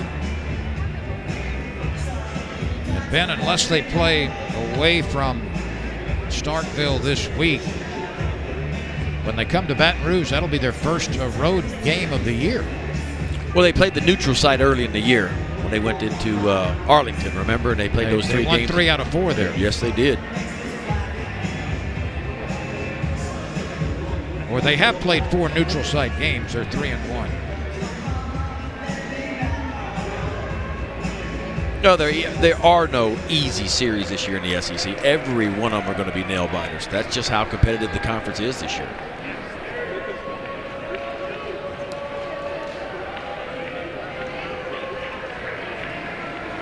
Trey Morgan leads the team with 17 driven in. He's got a chance to add to that total. There will be no play on this. The outfield is pretty deep, and playing Morgan slightly as an opposite field hitter. He has good power to the opposite field, and he has sprayed a lot of balls to left and left center. Yeah, it's almost an approach, and LSU fans will appreciate this. It's almost an approach like Antoine Duplantis had. We saw Duplantis get the majority of his hits in his career, second most in SEC history, probably up the middle and to the opposite side. Well, Trey Morgan, the majority of his hits this year have been up the middle and to the opposite side. He sees it deep. He inside outs the swing. That's where he likes to hit the ball. He goes the other way this time, and that is caught. A leaning, running catch by the left fielder, Leighton Berry. That was slicing away from him and sinking at the same time, but it had enough juice to get it out to Leighton Berry, who made the running catch, and that saved at least a run.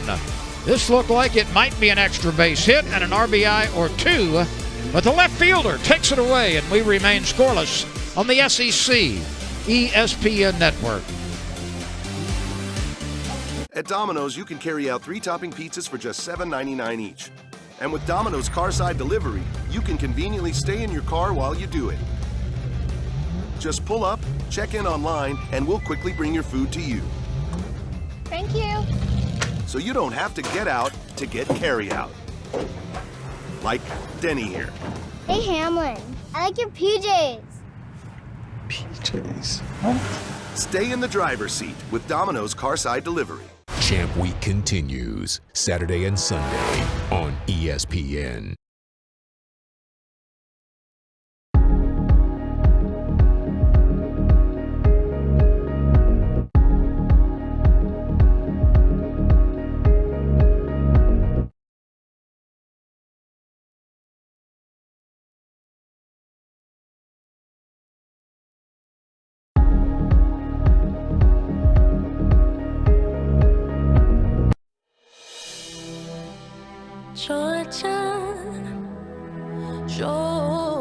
you the whole day through. Just an old sweet song keeps Georgia on my mind.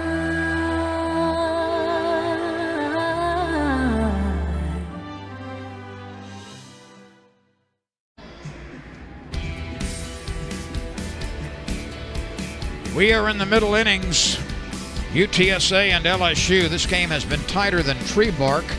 No runs, 3 hits for Texas San Antonio. No runs, 2 hits for the LSU Tigers. Even though the hits have been extremely hard to come by off of starters Luke Malone and Jaden Hill, both teams have had some chances. But each time the starting pitcher has been able to cast ice on a would-be rally. Both of these pitchers have been on their game for the most part, been able to make the big pitches when they needed to. They both pitched behind the count. Jaden Hill has used more off-speed stuff, and there it is again, early in the count than we've ever seen him use. UTSA, with runners in scoring position, is 0 for 3. LSU is nothing out of 5. Thornquist, Bergeron, and Bailey. 3, 4, and 5 in the Roadrunners order.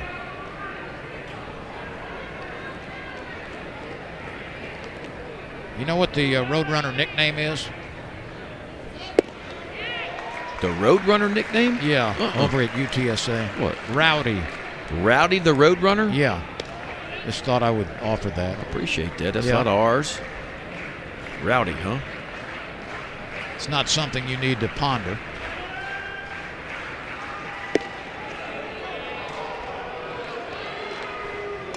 Hill came back with the breaking pitch and missed it. 2 balls, 2 strikes. That one didn't have a lot of bite to it. A little bit slower, too.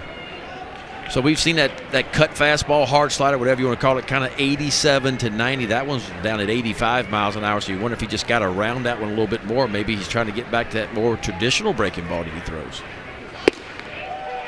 A called third strike. Thornquist is very unhappy, but he has the sombrero working. Yeah, more of a backup breaking ball. This one really didn't do a whole lot. Thornhill thought it stayed up in the zone. That's a couple balls right up above the belt that we've seen is called a strike. So the strike zone is not very wide. We've seen the balls kind of on the corner that we normally see at the college game, kind of not called a strike, but more of an elevated strike zone for Ray Gregson. And I think this year, generally speaking, that upper part of the zone strike, which is certainly a strike by the rule book, has been called more often. And I think it's proper. That's kind of what you've seen the big league strike zone kind of go to in recent years is you don't get the corner of the plate that much anymore, but what you will get is that vertical strike, so the upper quadrant of that strike zone just above the belt, getting that pitch, which is where a lot of pitchers like to pitch these days. The ones that have the exploding fastballs, they can pitch it up in the zone. So how about Jaden Hill? He was knocked around and did not finish the first inning in his last start. And tonight, he's in the 6th with a shutout working. By the way, one of your SEC Network colleagues is a graduate of UTSA. That's right. Peter Burns. Peter Burns works over at the SEC Network studios. And didn't he grow up Peter here? was born here, child? yes, right here in the Baton Rouge area and moved away as a youngster.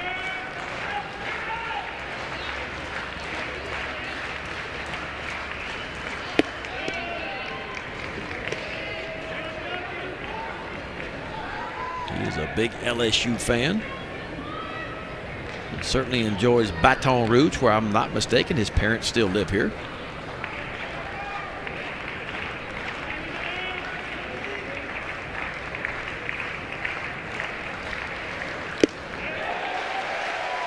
Another strikeout, 2 in the inning. Yeah, Jaden Hill has had to overcome a lot. You mentioned the first time he got knocked out of a ball game, didn't make it out of the first last weekend, but yet he put those demons to rest early, gets out of the first, rolls through the second, picks up another strikeout. That's 6 on the night. But what's been impressive to me so far, Lynn, is his ability to change what he does. And he said in a Zoom call that, listen, I'm going to do some different things. If they're going to sit on my fastball and they're going to sit there and just hack at every fastball I throw, you know what I'm going to start doing? I'm going to start mixing in some off-speed pitches early. I'm going to get them off my fastball, and that's exactly what he's been able to do tonight. Ian Bailey is 1 for 2. He singled in the second. He struck out in the fourth. He knocks it past a diving Jordan Thompson. This is cut off and then dropped in left center field, and the runner Bailey winds up at second. He was making that turn and committed to second all the way. It'll be a two-bagger with 2 gone. Yeah, Gavin Dugas bobbles this ball just a little bit, but it won't be an error because Bailey never checked up coming around first base. He's thinking this ball is in the gap. I'm going to get to second base, especially with 2 out, to get in the scoring position, and really easily makes it in with a stand-up double. I'm not sure even if Gavin Dugas cleans that field, fills it cleanly and gets it in, he's able to make a throw and get an out on that. Not many balls have been barreled up so far against Jaden Hill. He has allowed the 4 hits, but that is the hardest hit of the game by far, yeah, for the Roadrunners. Now Leighton Berry, who has reached on a fielder's choice and walked.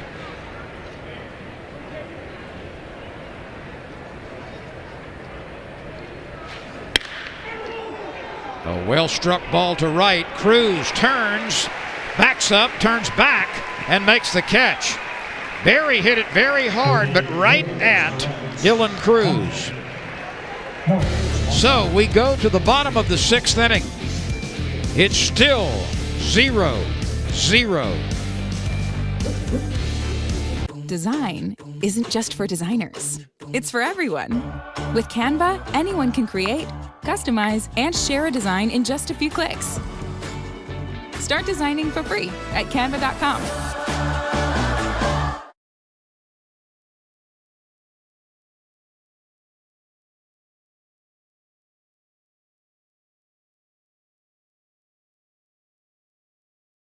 The road to the NFL Draft continues with Pro Days on ESPN. Get an inside look at the next generation of NFL stars. It's an incredibly interesting draft. With live coverage and expert analysis. He's competing to be the first guy off the board. Mobility, athleticism, he has all that. He was right on the money. He did everything you would expect. The 2021 Pro Days on the networks of ESPN. And don't miss the NFL Draft. Begins April 29th on ESPN and ABC.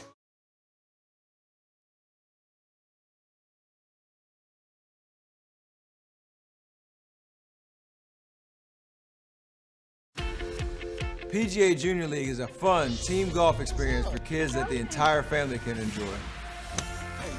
Boys and girls learn the game from PGA and LPGA professionals and have a great time with friends.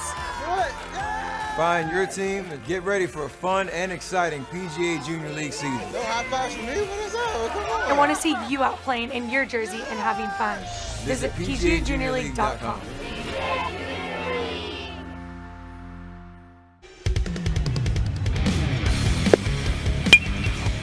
Baseball at Alex Box Stadium. UTSA, LSU. Pitchers have been the name of this game to this point. We are scoreless in the bottom of the 6th inning as we are a week away from conference play in the SEC. LSU trying to break through here in the 6th against Luke Malone. Cade Doty, Cade Beloso, Gavin Dugas. The first 3 hitters here in the 6th inning.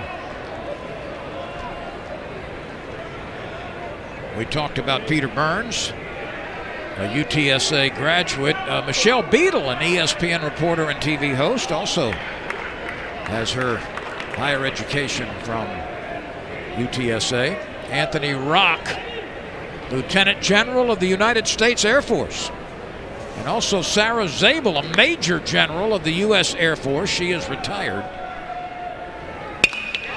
This ball is driven high. It's driven deep. You can pucker up and kiss that baby goodbye. say goodbye to the baseball, say goodbye to the shutout as LSU gets to the scoreboard on Cade Doty's rising liner into the bleachers. Well, Luke Malone got Cade Doty in the first inning with that breaking ball. He struck him out swinging, but not this time. Cade Doty recognized it right out of Malone's hand. You saw the bat flip. He knew he got it right away, and that ball nearly left the entire yard, and Cade Doty puts LSU up 1-0 here in the bottom of the 6th inning. LSU's third hit of the night results in the first run of the game. And up steps Cade Beloso, who tattooed a ball deep to center last time on a line. He also flied to center earlier, and he hits this one to center field. Rock on the run and tracks it down. That's 2 liners to center in subsequent at-bats for Beloso. Yeah, Beloso's really hit it hard 3 different times. I mean, been all over the barrel, nothing to show for it, but LSU certainly the 3rd time through the lineup here is making some loud noise off of Luke Malone right now. Here's Gavin Dugas. He has lined deep to left, a ball that carried to the warning track, and also hit a humpback soft liner to the first baseman last time.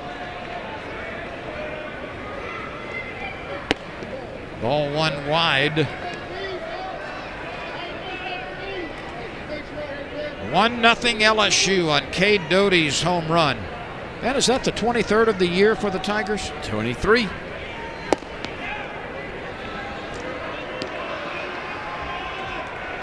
There is bullpen activity now for the Roadrunners.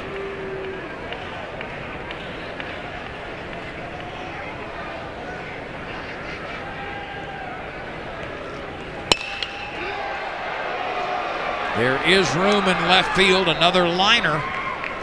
Dugas twice has lined out to left. Leighton Berry out there. And that's something that's different in LSU's ball game this year than really in years past. That's a 23rd home run in what now, the 15th game of the season? LSU last year in 17 games before the season was stopped had only hit 14 home runs. There are 2 outs. Let's see if Texas San Antonio goes to the left-hander.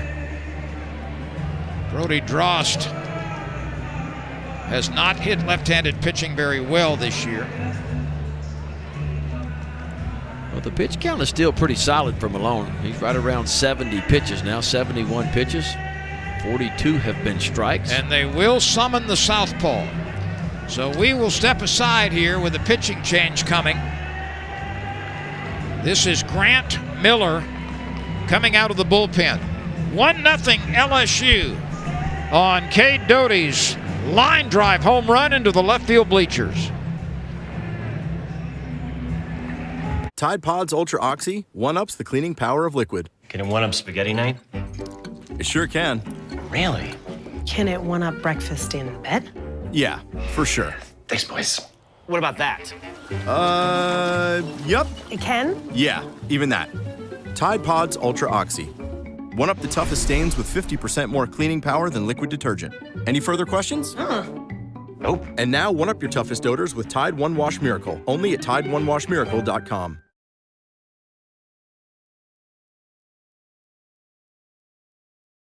Is it Knicks tape time? Or time for Brooklyn? Reigning champs time? Or championship DNA time? It's NBA on ESPN time. Knicks Nets, Lakers Warriors on ESPN.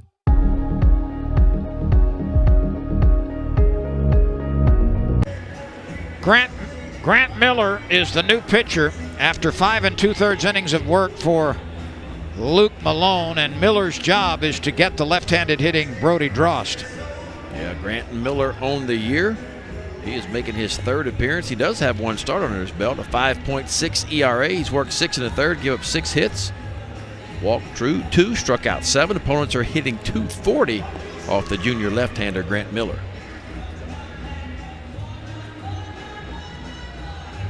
My supposition is, Ben, that he'll throw a lot of breaking pitches. Does not have an overpowering fastball, but probably spins them in pretty good, especially to lefties. Yep. And a tip of the cap to Luke Malone, the starting pitcher for UTSA. Look, he was outstanding. I mean, he only gives up 3 hits on the night.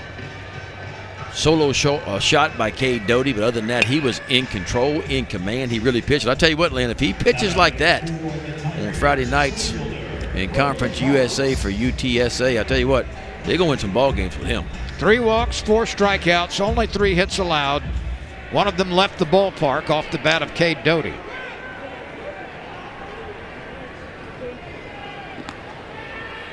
There's a big curveball, and Brody Drost swings over it.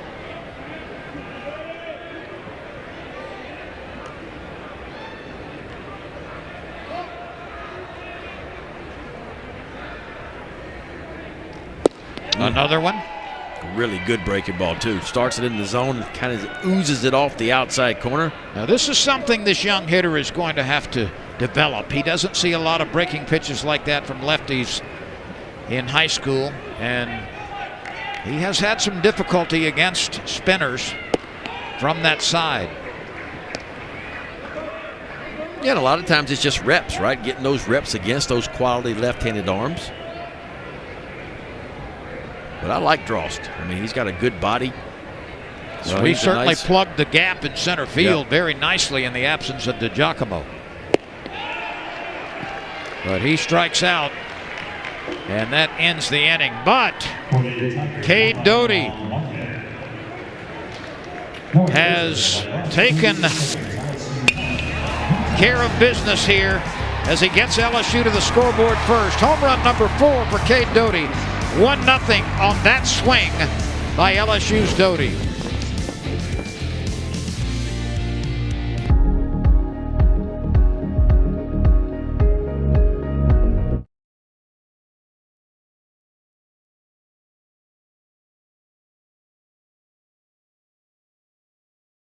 Find your team and sign up today at pgajuniorleague.com.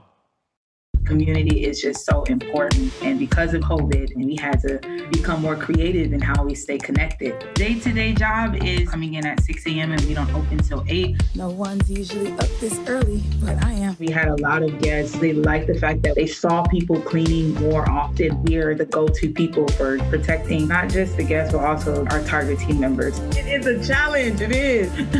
I am the property management lead at Target 1305 in Cerritos, California.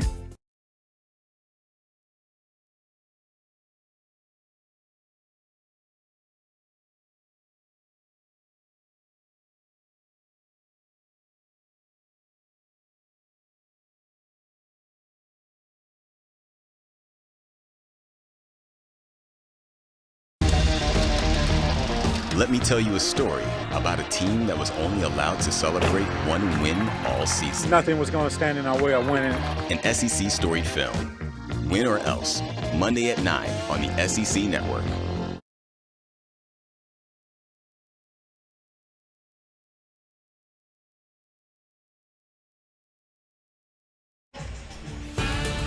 LSU has broken through with a home run from Cade Doty and leads 1-0. Jaden Hill returns for the 7th inning. There is nobody warming up in the LSU bullpen except right now there is a right-hander starting to just casually toss. So Jaden Hill, who is in the mid-80s in his pitch count, will come out and work the 7th. He has walked 2, struck out 6, and allowed only 4 base hits, one of those on the infield. Getting stretched out a little bit tonight, but you hope that's where you get him for opening weekend, where maybe you can get him up to 100 pitches, assuming he is pitching well. Ochoa, Tapia, and Lamb, bottom third of the order for UTSA.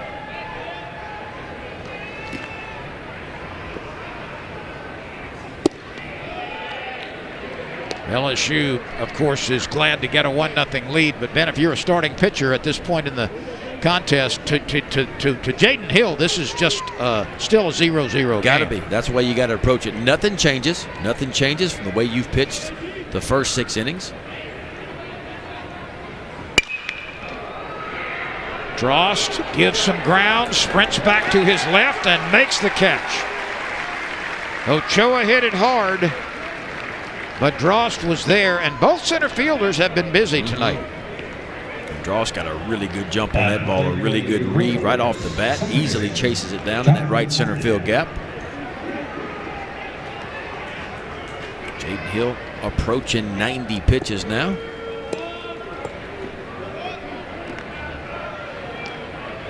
UTSA in a couple of months hopes to make a return trip to Louisiana, and that would be to the Conference USA Championship Tournament in Ruston at the new ballpark. And Louisiana Tech this weekend is hosting Arkansas. They are playing as we speak.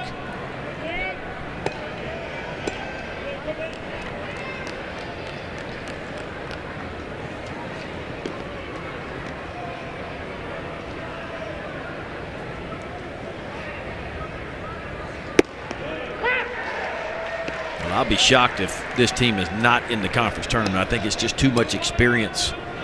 You got 5 seniors right at the top of your lineup. You know, that gives you a lot of experience. You got 2 juniors at the bottom of your lineup. So, you know, you talk about 7 of your 9 are guys that have been 3- and 4-year players.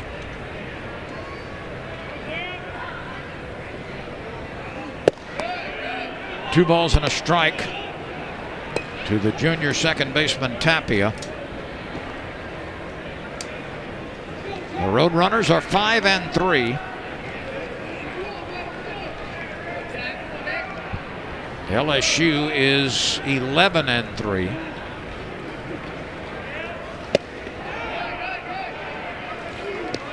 Three and one.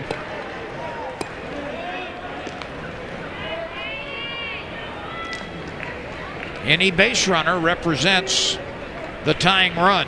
1 out, nobody on base. UTSA batting in the 7th.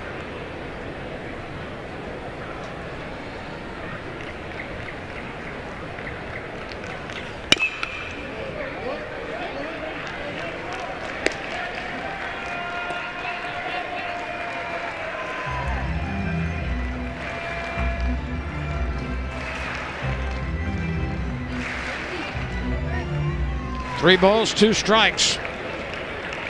Landon Marceau will start tomorrow. A.J. Labus on Sunday as these same teams play through the weekend.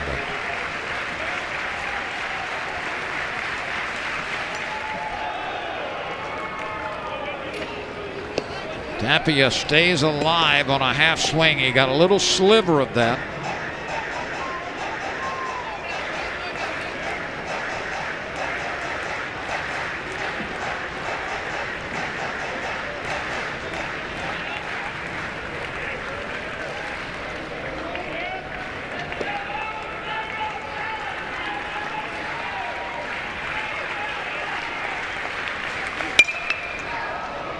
Another chance for Drost. He's there.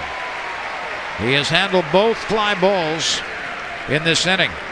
Texas San Antonio will bring John Chomko, no record but a 1.59 ERA, and Reese Easterling as their starters the next couple of days. Easterling is 1-0 in 10 innings plus with a 1.74 ERA. So they've got a couple of pretty good pitchers lined up to go against LSU, at least on paper. This might be it for Jaden Hill. Paul Maneri is making the walk. Aaron George could be next. This is probably a pitch count decision. Yeah, I think it's the right move. Remember, Jaden Hill missed one of his preseason starts had his wisdom teeth taken out, so he was out for a week. So he missed one of those starts leading into the beginning of the season. So where the pitch count is right now is probably a good number for him. 96 pitches, 56 of them strikes.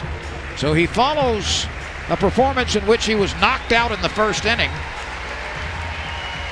with one that he pitches 6 2/3 shutout innings, and Aaron George comes on. We'll be back in a moment. LSU fans appreciative of the effort by Jaden Hill. 1-0 Tigers.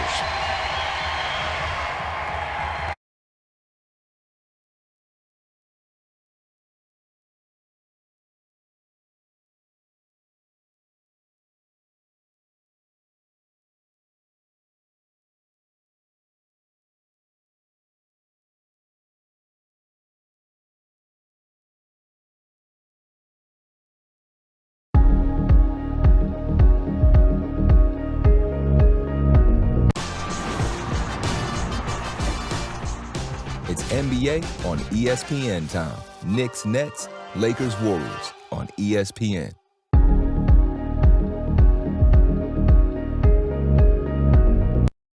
Find your team and sign up today at pgajuniorleague.com.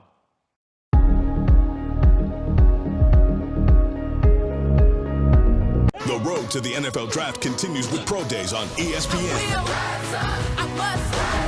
Get an inside look at the next generation of NFL stars. It's an incredibly interesting draft. With live coverage and expert analysis. He's competing to be the first guy off the board. Mobility, athleticism, he has all that. He was right on the money. He did everything you would expect. The 2021 Pro Days on the networks of ESPN. And don't miss the NFL Draft. Begins April 29th on ESPN and ABC. Aaron George is making his 5th appearance. He has worked in very short relief to this point. He has not allowed an earned run. He has no record. 3 1/3 innings, 3 walks, 6 strikeouts. He will face Joshua Lamb, who is 0 for 2 at the bottom of the order. Aaron George has only allowed 1 base hit this year. George from Monroe, Louisiana, Ouachita Christian High School. Of course, went to San Jac out of high school, junior college. One of the top junior colleges in the country. There's Jaden Hill, 6 2/3 innings. He scattered 4 hits, no runs. He walked 2, he fanned 6. He leaves after 96 pitches. Stee right from Aaron George.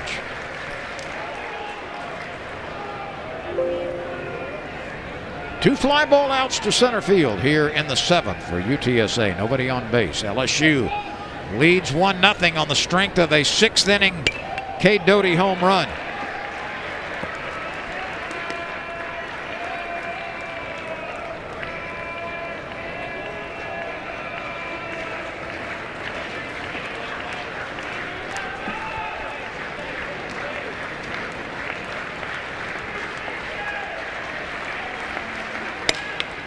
A little looper out toward right center, and that finds grass for a base hit. That's a good job by Lamb of just fighting off the pitch after he had taken a couple of strikes. Well, you don't hit 400 because you're lucky. You hit 400 because you can hit. He came in leading this club and just takes a breaking ball. It's really a tough pitch on the outside corner and just simply puts a little bit of the barrel on it and drops it over the second baseman, Zach Arnold's head, for a base hit. So the tying run is at first base with 2 outs. We go back to the top of the order for Griffin Paxton.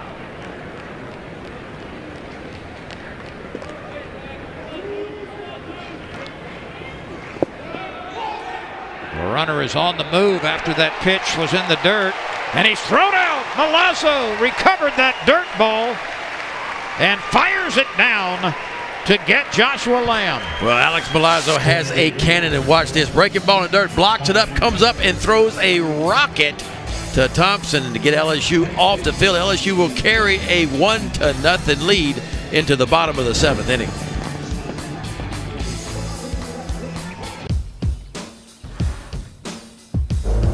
With the intelligent control of all-wheel drive and the power of a 2.5-liter turbo engine, there's no limit to the places the all-new Sorento can take you, and to the stories waiting for you when you get there.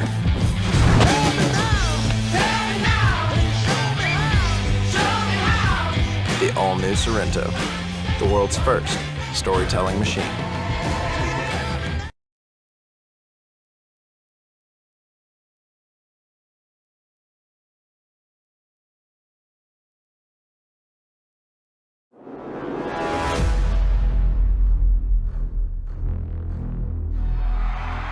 We rewrote all the rules to get here. Here we go. So much on the line. It's the moment that they've been waiting for.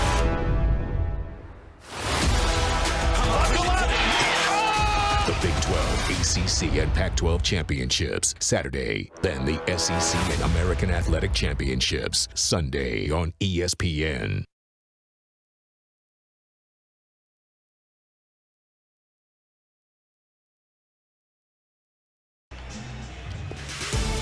LSU has been out-hit tonight 5-3 by Texas San Antonio But the number that counts came in the 6th inning on a home run by Cade Doty.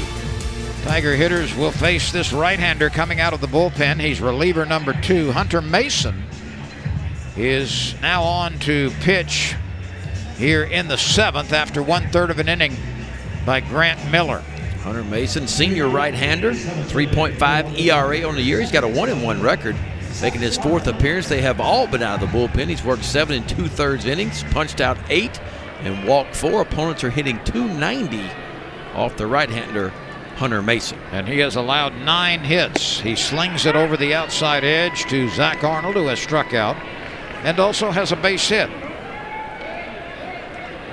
Then Florida is losing tonight in the 9th inning. Jacksonville up on Florida 10-5.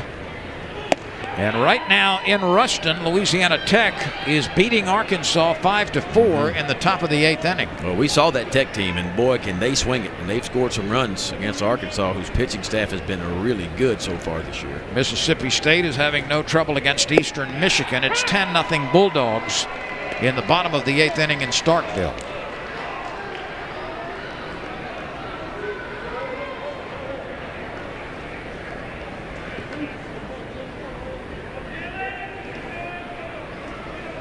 Thompson and Milazzo will follow. That one is slung off the mark. Mason will throw it from the side.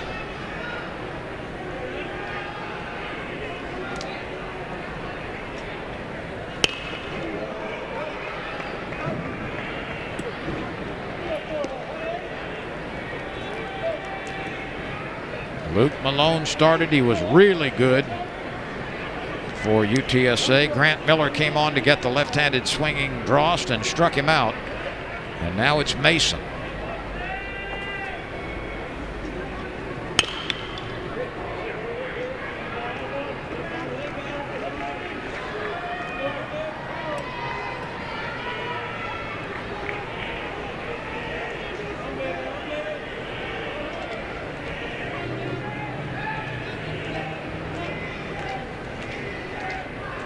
Here's the 2-2 pitch from Hunter Mason to Zach Arnold. Arnold reaches and strikes out.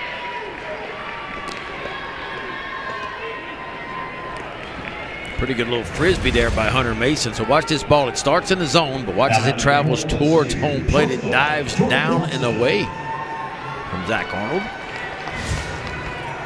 So that's the 6th strikeout of the night for the Roadrunners against LSU. 3 walks, 6 strikeouts, a well-pitched game by both of these teams. Jordan Thompson needs a base hit to extend his hitting streak to 7. He's reached on an error and also fouled out to the first baseman, and he takes that sweeping curveball for a strike. Now, if you're following the SEC basketball tournament, LSU up 22-15. A little more than halfway gone in the first half over Ole Miss. Strike 2 called.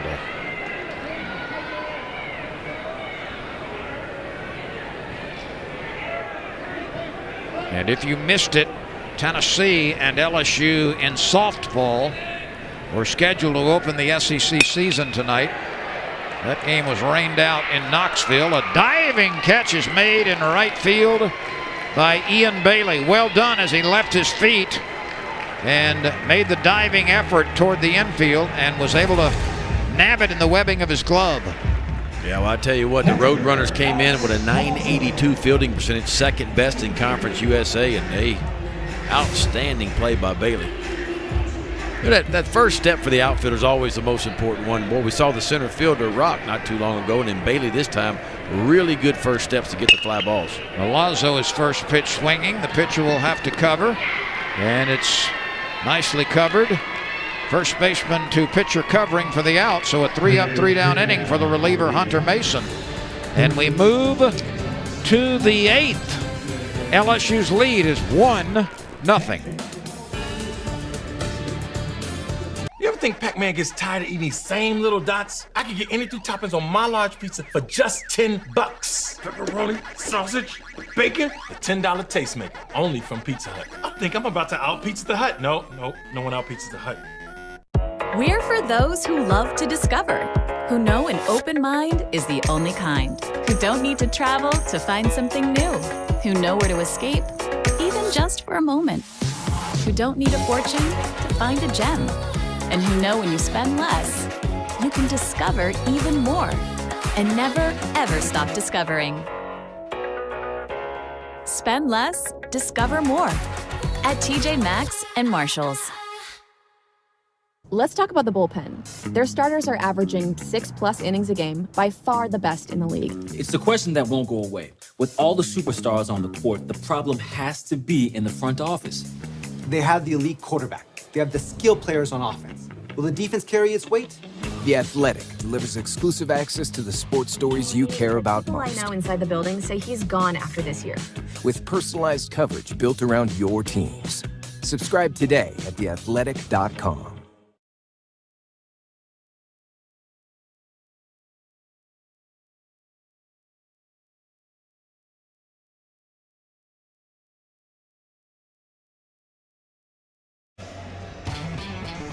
The only run of this game came in the 6th inning on a line drive home run that got to the left field bleachers in a hurry by Cade Doty.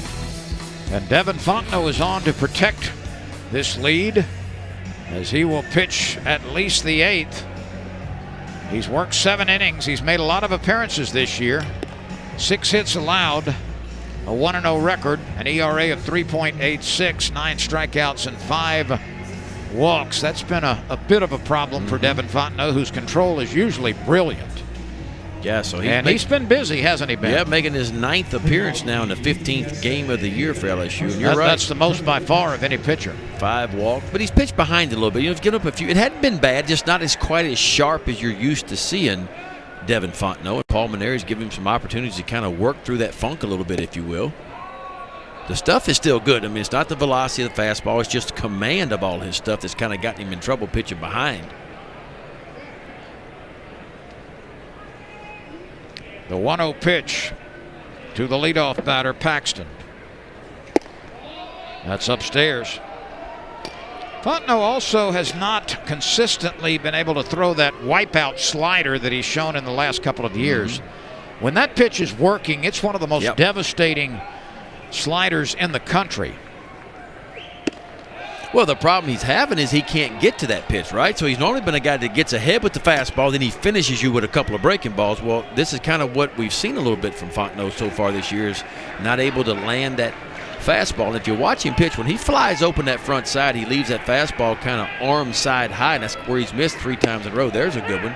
And it's just about staying closed. And what I mean by that, when you go down the slope as a right-handed pitcher, you want to keep your front, which would be your left elbow, your left shoulder, in the target line as long as you can. When I start going east and west, if I pull off too fast, I leave the ball arm side high. And he's got to just drive that front shoulder to target line. You don't want to truncate. No, you can't truncate. You can't pronate or emancipate. You just got to just stay straight down the slope with it, That's pretty good. On short notice and an empty stomach. That's pretty good. I work better when I'm hungry. Yeah, that's pretty good. Your back's feeling better tonight, too, I think. Yeah. Fontenot gives up a 3-2 single as Paxton just shot it through the left side. This Texas San Antonio team, for the first time tonight, gets its leadoff batter aboard. Yeah, and it's no quit in them. We talked about this lineup and how veteran of a lineup it is. 5 seniors at the top, 2 juniors at the bottom, with some youth sprinkled in the middle. It's a team that can flat out hit it. Showed it could hit this year. It pitches well. So this team representing UTSA, founded in 1969, 35,000 students right now. Trying to fight back here late, trailing 1-0. It has out-hit LSU 6-3. Fontenot working to Dylan Rock. He's 0 for 3. He has fly to right. He has grounded out. He has fly to center. And Fontenot has not been able to throw strikes early in the count.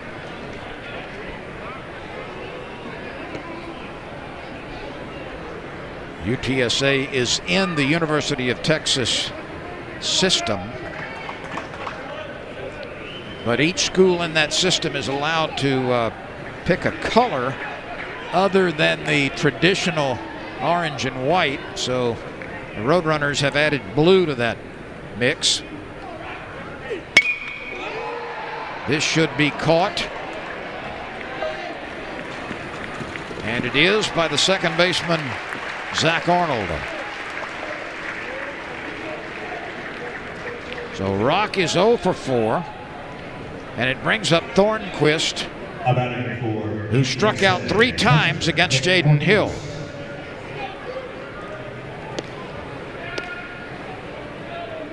The old hat trick, huh?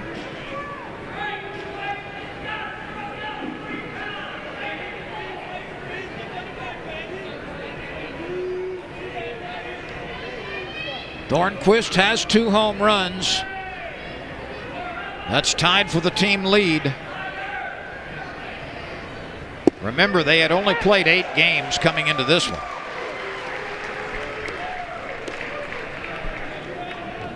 That cold stretch got him at the middle part of February.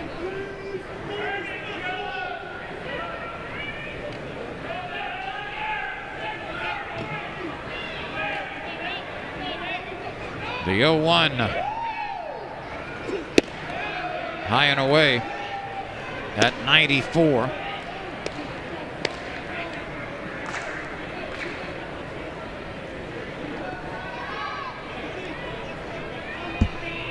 Jaden Hill went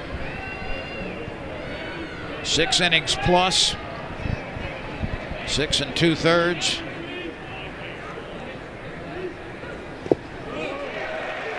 Thornquist did not fully commit on that swing. He falls behind 1 and 2.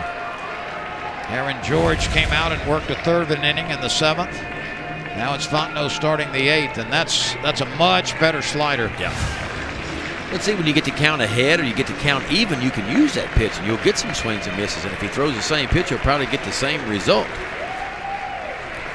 1 ball, 2 strikes, 1 out. The tying run at first base. We're in the 8th. Milazzo had to leap to his right to save it.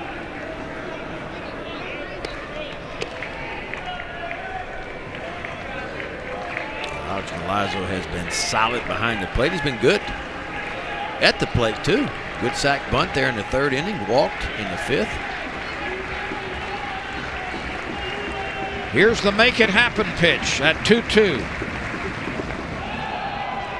We go to 3 balls, 2 strikes. Let's check the runner. Paxton at first does not have a stolen base.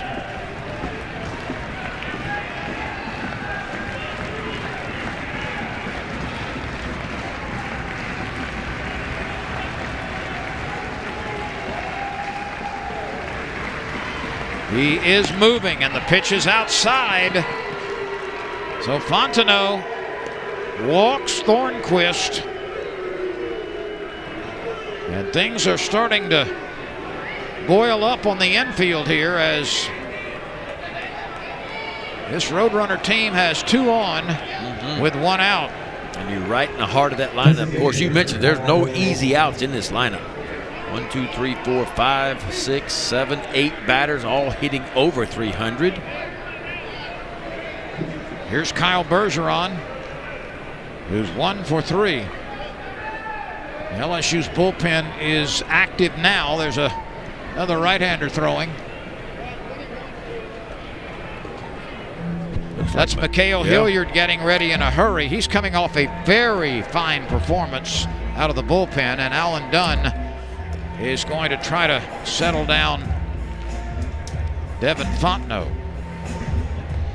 Well, it is simply about mechanics from what I see with Fontenot. He is just pulling off that front side that we talked about.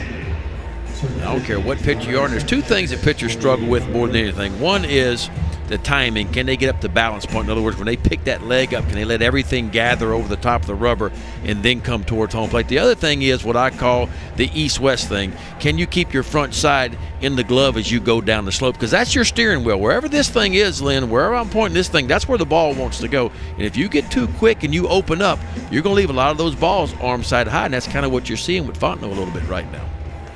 And it's a small adjustment, It's hard to do, but it's not a huge adjustment for him. He just needs a snap of the finger longer to stay down the slope with that front shoulder and it'll straighten back out. Shane Serdashny is the pinch runner at second base.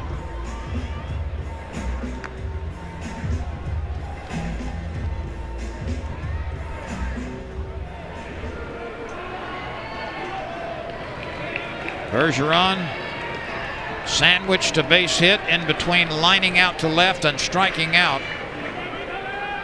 The tying run at second base with only one out. Infield at double play depth. Ball one.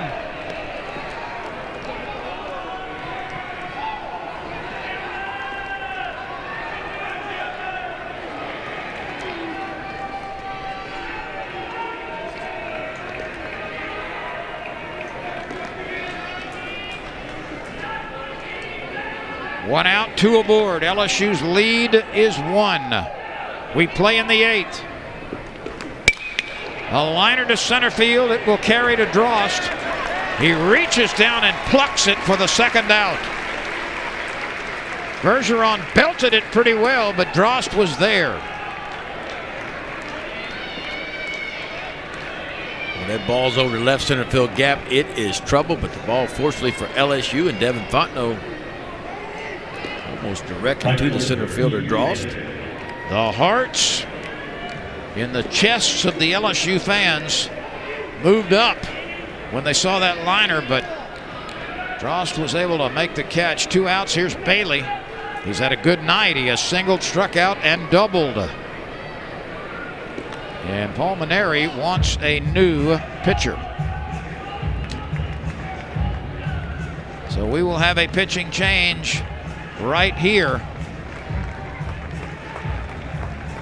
It's Mikhail Hilliard, the curveballer, coming out of the bullpen. And we will return to see how this top of the 8th plays out. 1-0 LSU.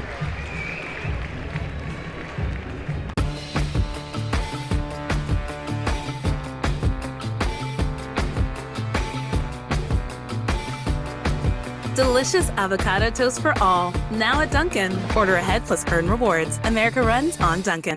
Hey, we see you out there, doing your thing. The trail runners and the hell no runners. The POW hunters and the one-run hit the hot tubbers. And we're right there with you, making sure your good times don't get harshed by Mother Nature. We want more you. More summits, more trails, more laughter, more comfort, more... Whoa. So get out there, feel good, and do what feels natural.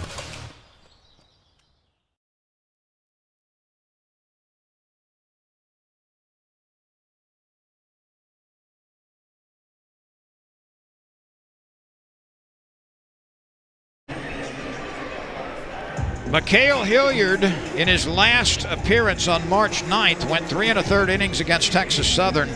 Did not allow a hit, did not allow a run, didn't walk anybody, and struck out 5. And so those numbers you see in the graphic are a little bit misleading compared to what he did in his last outing, which was by far his best of the season. No doubt. Well, the reason why the ERA got so high up is a week ago, he gave up 6 runs on the same night Jaden Hill had the bad outing. Hilliard did too. In the 3rd of inning, he gave up 6 runs against Oral Roberts. But in the rest of his appearance, he's been really solid. But you're right, his last time out against Texas Southern, he was outstanding. Right-handed thrower, right-handed batter. And Hilliard misses high with a fastball. You know, and Hilliard's got something new this year, and what he has new is a little more velocity, right? I mean, last year we saw him in really his freshman year, he was kind of 85 to 87 kind of pitcher with a good cut fastball. Doesn't throw anything straight. It's a cut fastball with a good overhand breaking ball. We've seen him, 88 to 90 so far this year, so a little more velocity to steal the good movement on the cut fastball. Both teams are 0 for 5 with runners in scoring position. There's the bender. And it sweeps out of the zone. 2 balls and no strikes, 2 outs, 2 on. LSU's lead is scant at 1-0, coming on a home run in the 6th inning by Cade Doty.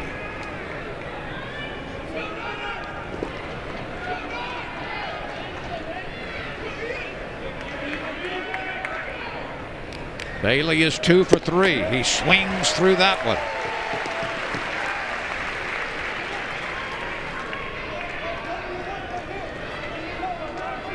Jaden Hill went 6 2/3. Aaron George pitched a third of an inning. Devin Fontenot 2/3 of an inning.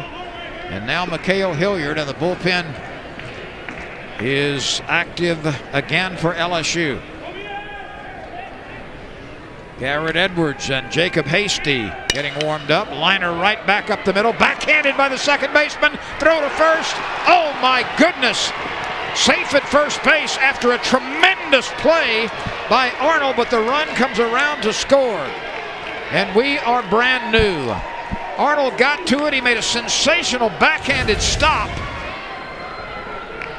But the first baseman could not hold on. Watch Arnold. Boy, you can't do it any better than this. Arnold was positioned perfectly and goes to get it in a ball that I promise you Trey Morgan's going to catch 100 out of 100 times. He misses this one on the 101st try, a ball that we've seen him make 100 plays tougher than that this year, and he can't believe he didn't come up with that ball. It was not an easy play, but he has made every one of those with that exception. That's an error on the first baseman, Trey Morgan.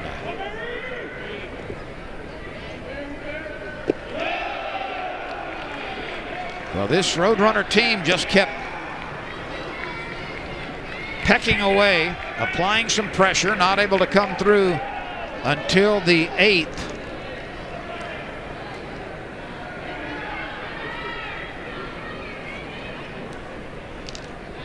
Serdashny, the pinch runner, scored. Thornquist is at second. Bailey on first, and here's Barry, and he misses on that swing. I think that was the first error of the year on Trey Morgan, who's been magic defensively. We'll check that. Not that it matters, but an unearned run here in the 8th. It is his second error of the season. Leighton Berry at the plate. He has reached on a fielder's choice, walked, and lined to right. LSU has got to worry about the runner at second now. Yes. After yielding the tying run. Tigers have been held to 3 base hits. They have limited Texas San Antonio to 6. Here it comes at 1-2. Swing and a miss.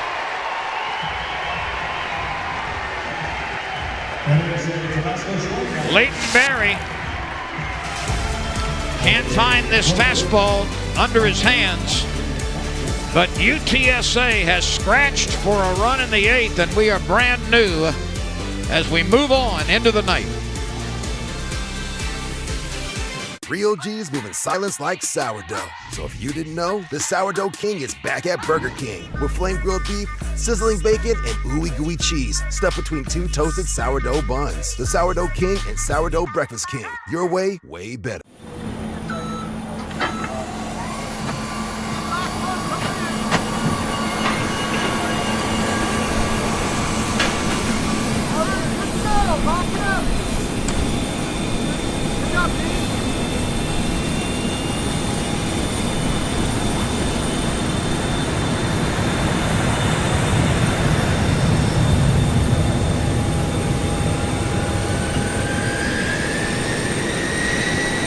Hey, we see you out there, doing your thing. The trail runners and the hell no runners. The POW hunters and the one-run hit the hot tubbers. And we're right there with you, making sure your good times don't get harshed by Mother Nature. We want more you, more summits, more trails, more laughter, more comfort, more whoa. So get out there, feel good, and do what feels natural. 1 in the 6th for LSU, 1 in the 8th for Texas San Antonio.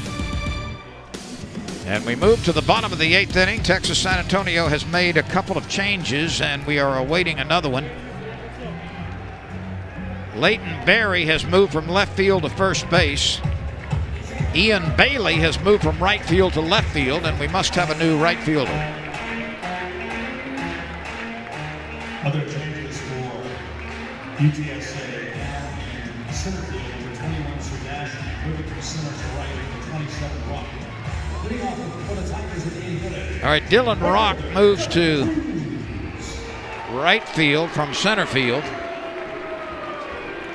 Meanwhile, we'll pick up the other changes in a moment. Here's Cruz at the top of the order. He singled to open the game. He is lined out with a rocket shot to second base and also has walked. He has hit safely in 14 of LSU's 15 games, and he has reached base in every game. He has been really, really good at the top of the order. An on-base percentage of better than .500. Hunter Mason slings it, and it's wide. Mason came out of the bullpen to start the 7th and got the Tigers 1-2-3. He struck out Arnold.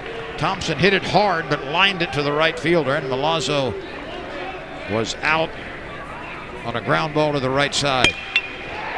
That's a base knock by Cruz as he sends it under the glove of the new first baseman Berry. That's what Tiger fans have been waiting for. Getting a man on base early in an inning. Just an absolute rocket to the backside. Lets it see it deep. 2-strike approach. I'm going to let the ball travel a little bit. He lets it travel and just shoots it hard right past the diving first baseman Leighton Berry. So Dylan Cruz, 2 for 3 on the night. The one out he did make was a hard line shot to the second baseman. Here's Trey Morgan. He's got a determined look on his face after dropping a throw to first base on the right field side. He had to stretch for it. It came out of his glove, and that error allowed Texas San Antonio its only run. Ball 1, or make it a strike. Morgan has struck out. He has walked. He has lined to left. Cruz not going anywhere from first base, and Morgan is hit by a pitch.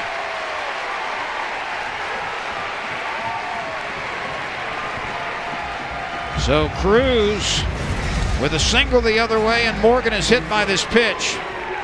He had no chance to get out of the way. It hits him on the hamstring. And LSU has something working here in the 8th.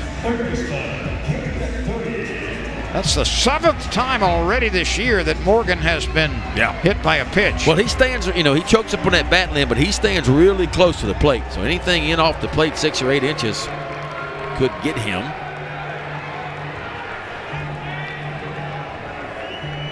And we will have at least a conference, if not a pitching change. There is a right-hander in the bullpen. You see him now. That is Daniel Garza. What a battle we've had. Pitching has choked down most of the offense. 2 on, nobody out. LSU trying to break a 1-1 tie in the 8th. Mason will stay on for the moment. Here's Doty. And here's what happened in his last at-bat. Now the old hanging breaking ball sitting in the middle of the plate. Cade Doty doesn't miss too many of those, and he certainly did miss that one for his 4th long one of the season. That would put LSU up 1-0 at the time. That came off the starter Luke Malone. One of only 3 hits he allowed.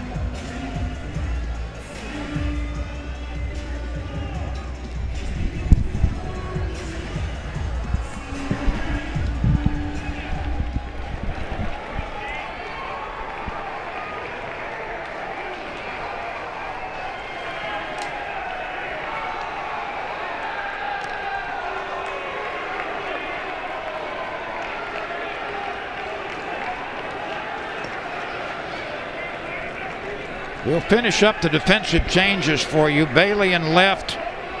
Sir Dashny in center. Rock has moved from center field to right. Berry now the first baseman as he's moved from left field. The pitch to Cade Doty. And they've got the wheel play on, but nothing working.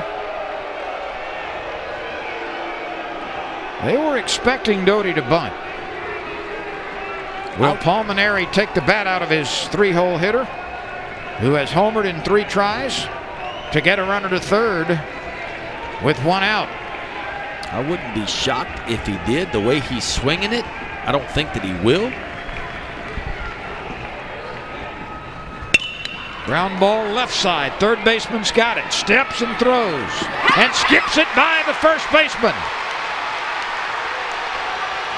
Here comes Morgan. Now he puts on the brakes as he went halfway and then was told, reverse, reverse.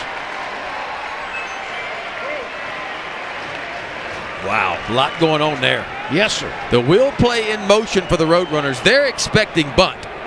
So you'll see the middle infielders, they're all moving. And Cade Doty hits a 2-hopper right down to third baseman Huchoa, who quickly grabs the ball, steps on the bag. He has time to complete the double play, but short opposite. Barry can't come up with it. The ball gets away. Doty goes to second. And boy, Nolan Kane, the third base coach for LSU, is cranking Trey Morgan around the third base bag, but puts on the brakes at the last second. And it's a good thing he did, because that ball was in the hands of the catcher. But LSU with Morgan still 40 feet away. Runners on second and third now, and just 1 out. The Roadrunners are going to walk Cade Beloso to load the bases to put the double play in order. So that was a fielder's choice and a throwing error on the third baseman.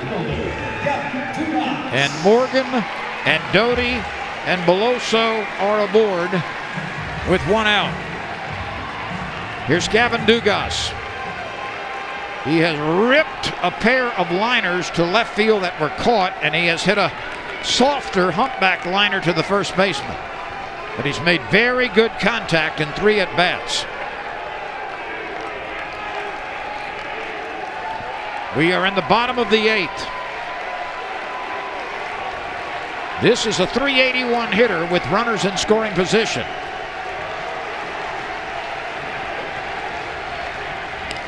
He swings and fouls it off the handle.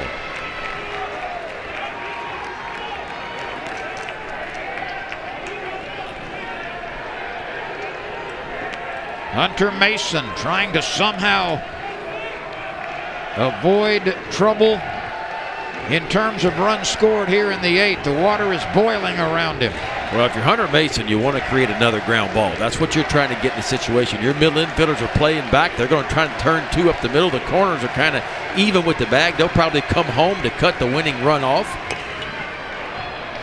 That's a foul ball. Morgan is at third. You see double barrel righty-lefty warm-up action for UTSA. Daniel Garza and Jay Ward. Ward is the left-hander. LSU is looking for its first base hit tonight with runners in scoring position. It is 0 for 6.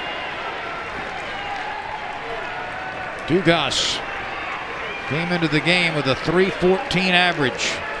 One of 4 Tigers in the lineup tonight with 300 hitters. Here we go at 0-2. Just off the mark. Boy, just a perfect pitcher's pitch right there. 0-2 count. Not wanting to throw a strike, but something close enough to make the hitter really think about swinging. This ball comes back, but not quite enough.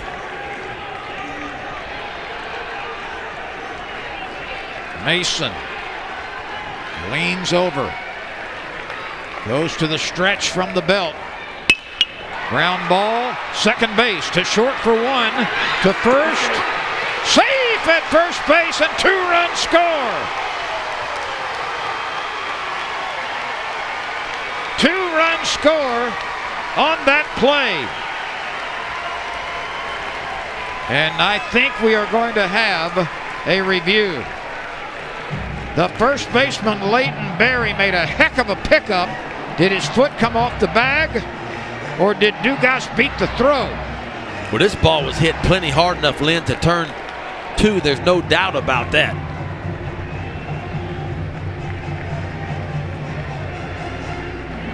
Tappy got it, just kind of spun him around, got it over to Lamb, who made the relay throw, and Leighton Berry with a nice pick to finish it off from the backside. And boy, Dugas was smelling it getting down the line. He knew he had to beat that double play to have a chance. So the umpires are going to take another look at it. Just a rocket to the second baseman, Tapia, who spins around. The feed wasn't great. Lamb, everything. I think he's safe. I do too. I think he beat the throw. I don't think there was, based on that first replay we saw, I don't think Barry came off the bag. I think Dugas beat the throw. Well, by that view, I felt like he beat it. So we'll get another look or two or three. Let's see what this angle indicates.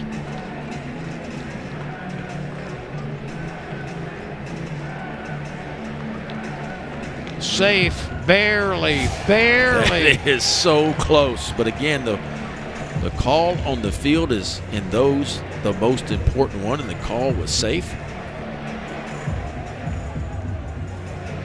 So the umpires are looking. Did Dugas beat the throw? If he didn't, the inning is over with no runs. If he did, the Tigers have taken the lead. He is safe.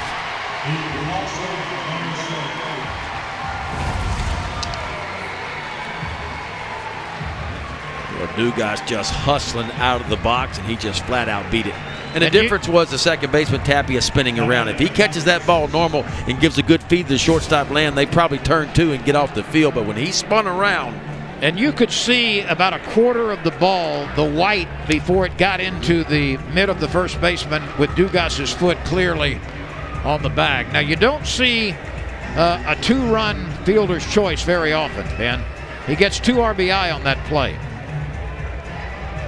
And we will have a pitching change right here. Jay Ward, the left-hander, comes out of the bullpen. LSU's lead is 3-1. All kinds of wild stuff happening here in the 8th.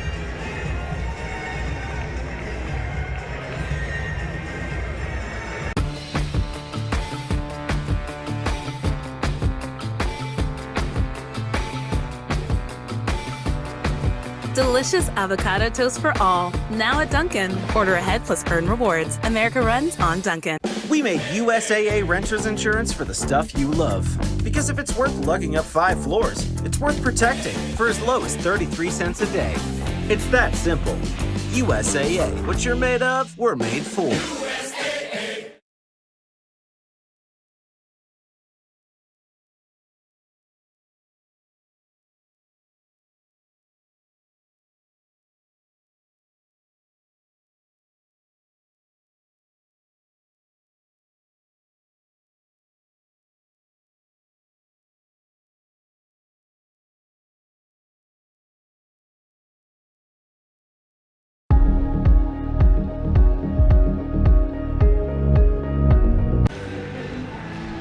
Jay Ward, the southpaw, comes out of the bullpen with a 6.75 ERA.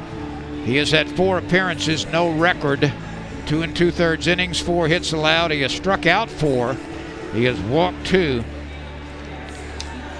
LSU, with some weird happenings here in the 8th, has taken a 3-1 lead. But I will say this, Lynn. The box feels like the box to me for the first time this year. The crowd seems to be in it, maybe a little bit more crowd. Garth Brooks is calling Baton Rouge, and LSU's got a lead late in the ball game.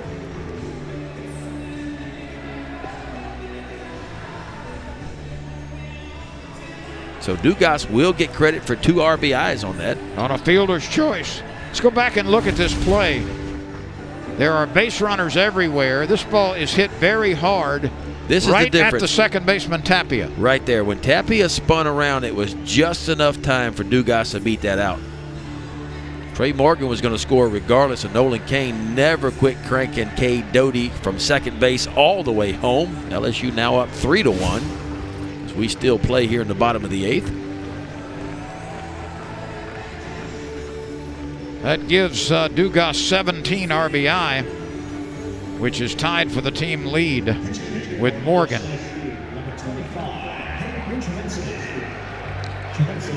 Hayden Travinsky will bat for Drost. So they will put Travinsky in with his right-handed approach against the left-hander. Frost was 0 for 3 with a couple of strikeouts. Travinsky. Oh, they've got the runner hung up. Pitcher's back covering and is able to make the tag on the backside. So Gavin Dugas makes a base running mistake. He's picked off. But nonetheless, LSU grabs the lead with 2 in the 8th. We go to the 9th. Tigers 3, Roadrunners 1.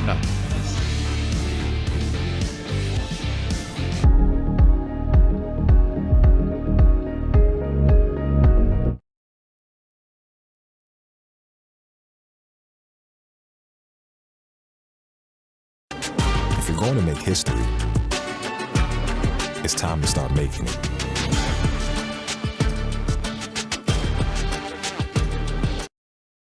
Looking for a fun team activity for your kids? Check out PGA Junior League.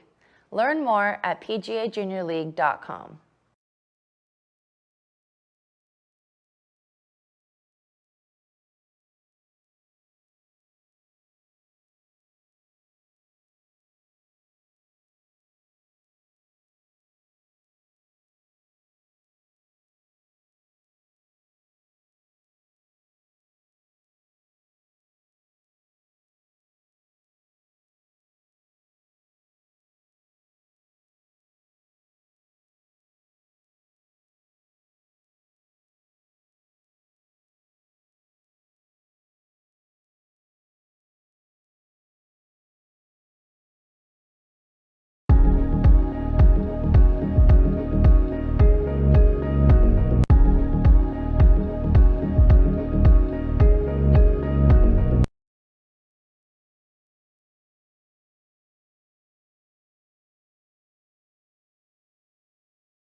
We've got changes up the middle as LSU protects a 3-1 lead in the top of the 9th inning. A new pitcher.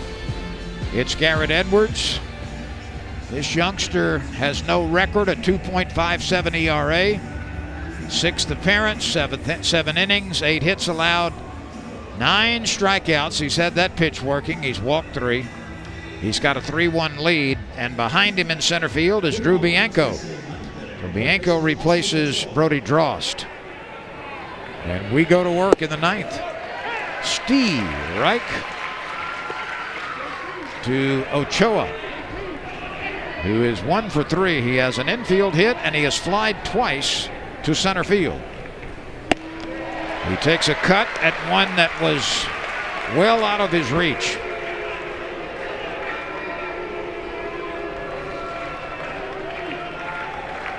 Edwards with a save opportunity.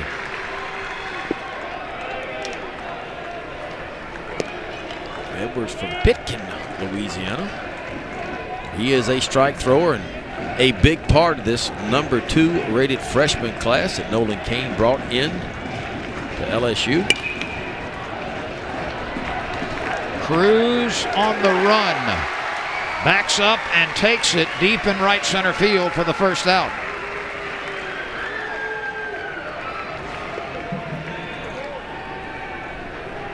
Jonathan Tapia comes to the plate. Edwards making his 6th appearance. He does have 1 start under his belt.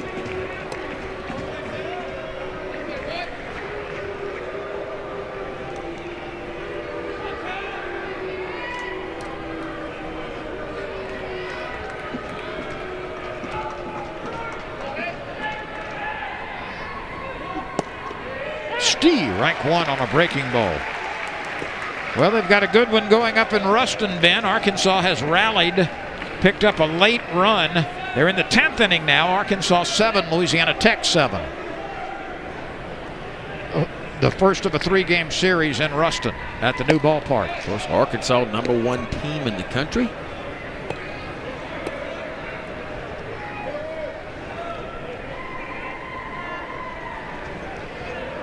Nobody on base, 1 out. The 1-1 pitch to Tapia in the 9th. LSU leading 3-1.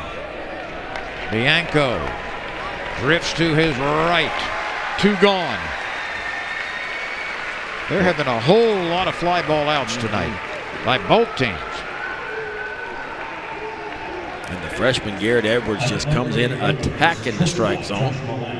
Low 90s fastball, good breaking ball.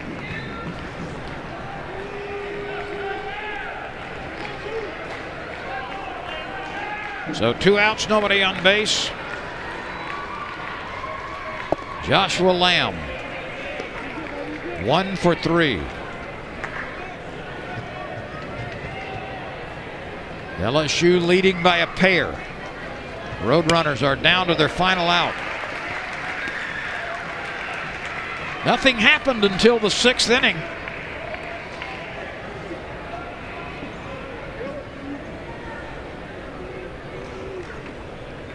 These teams have combined for 25 fly ball outs tonight.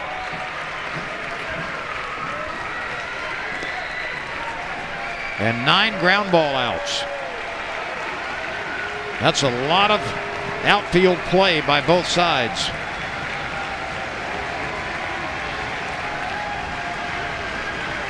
The 1-2 pitch. LSU fans sending encouragement to Garrett Edwards. A called 3rd strike. A 1-2-3 inning for the youngster Garrett Edwards as he takes care of business in the 9th with 2 fly ball outs and a strikeout. And the Tigers rally with 1 in the 6th and 2 in the 8th.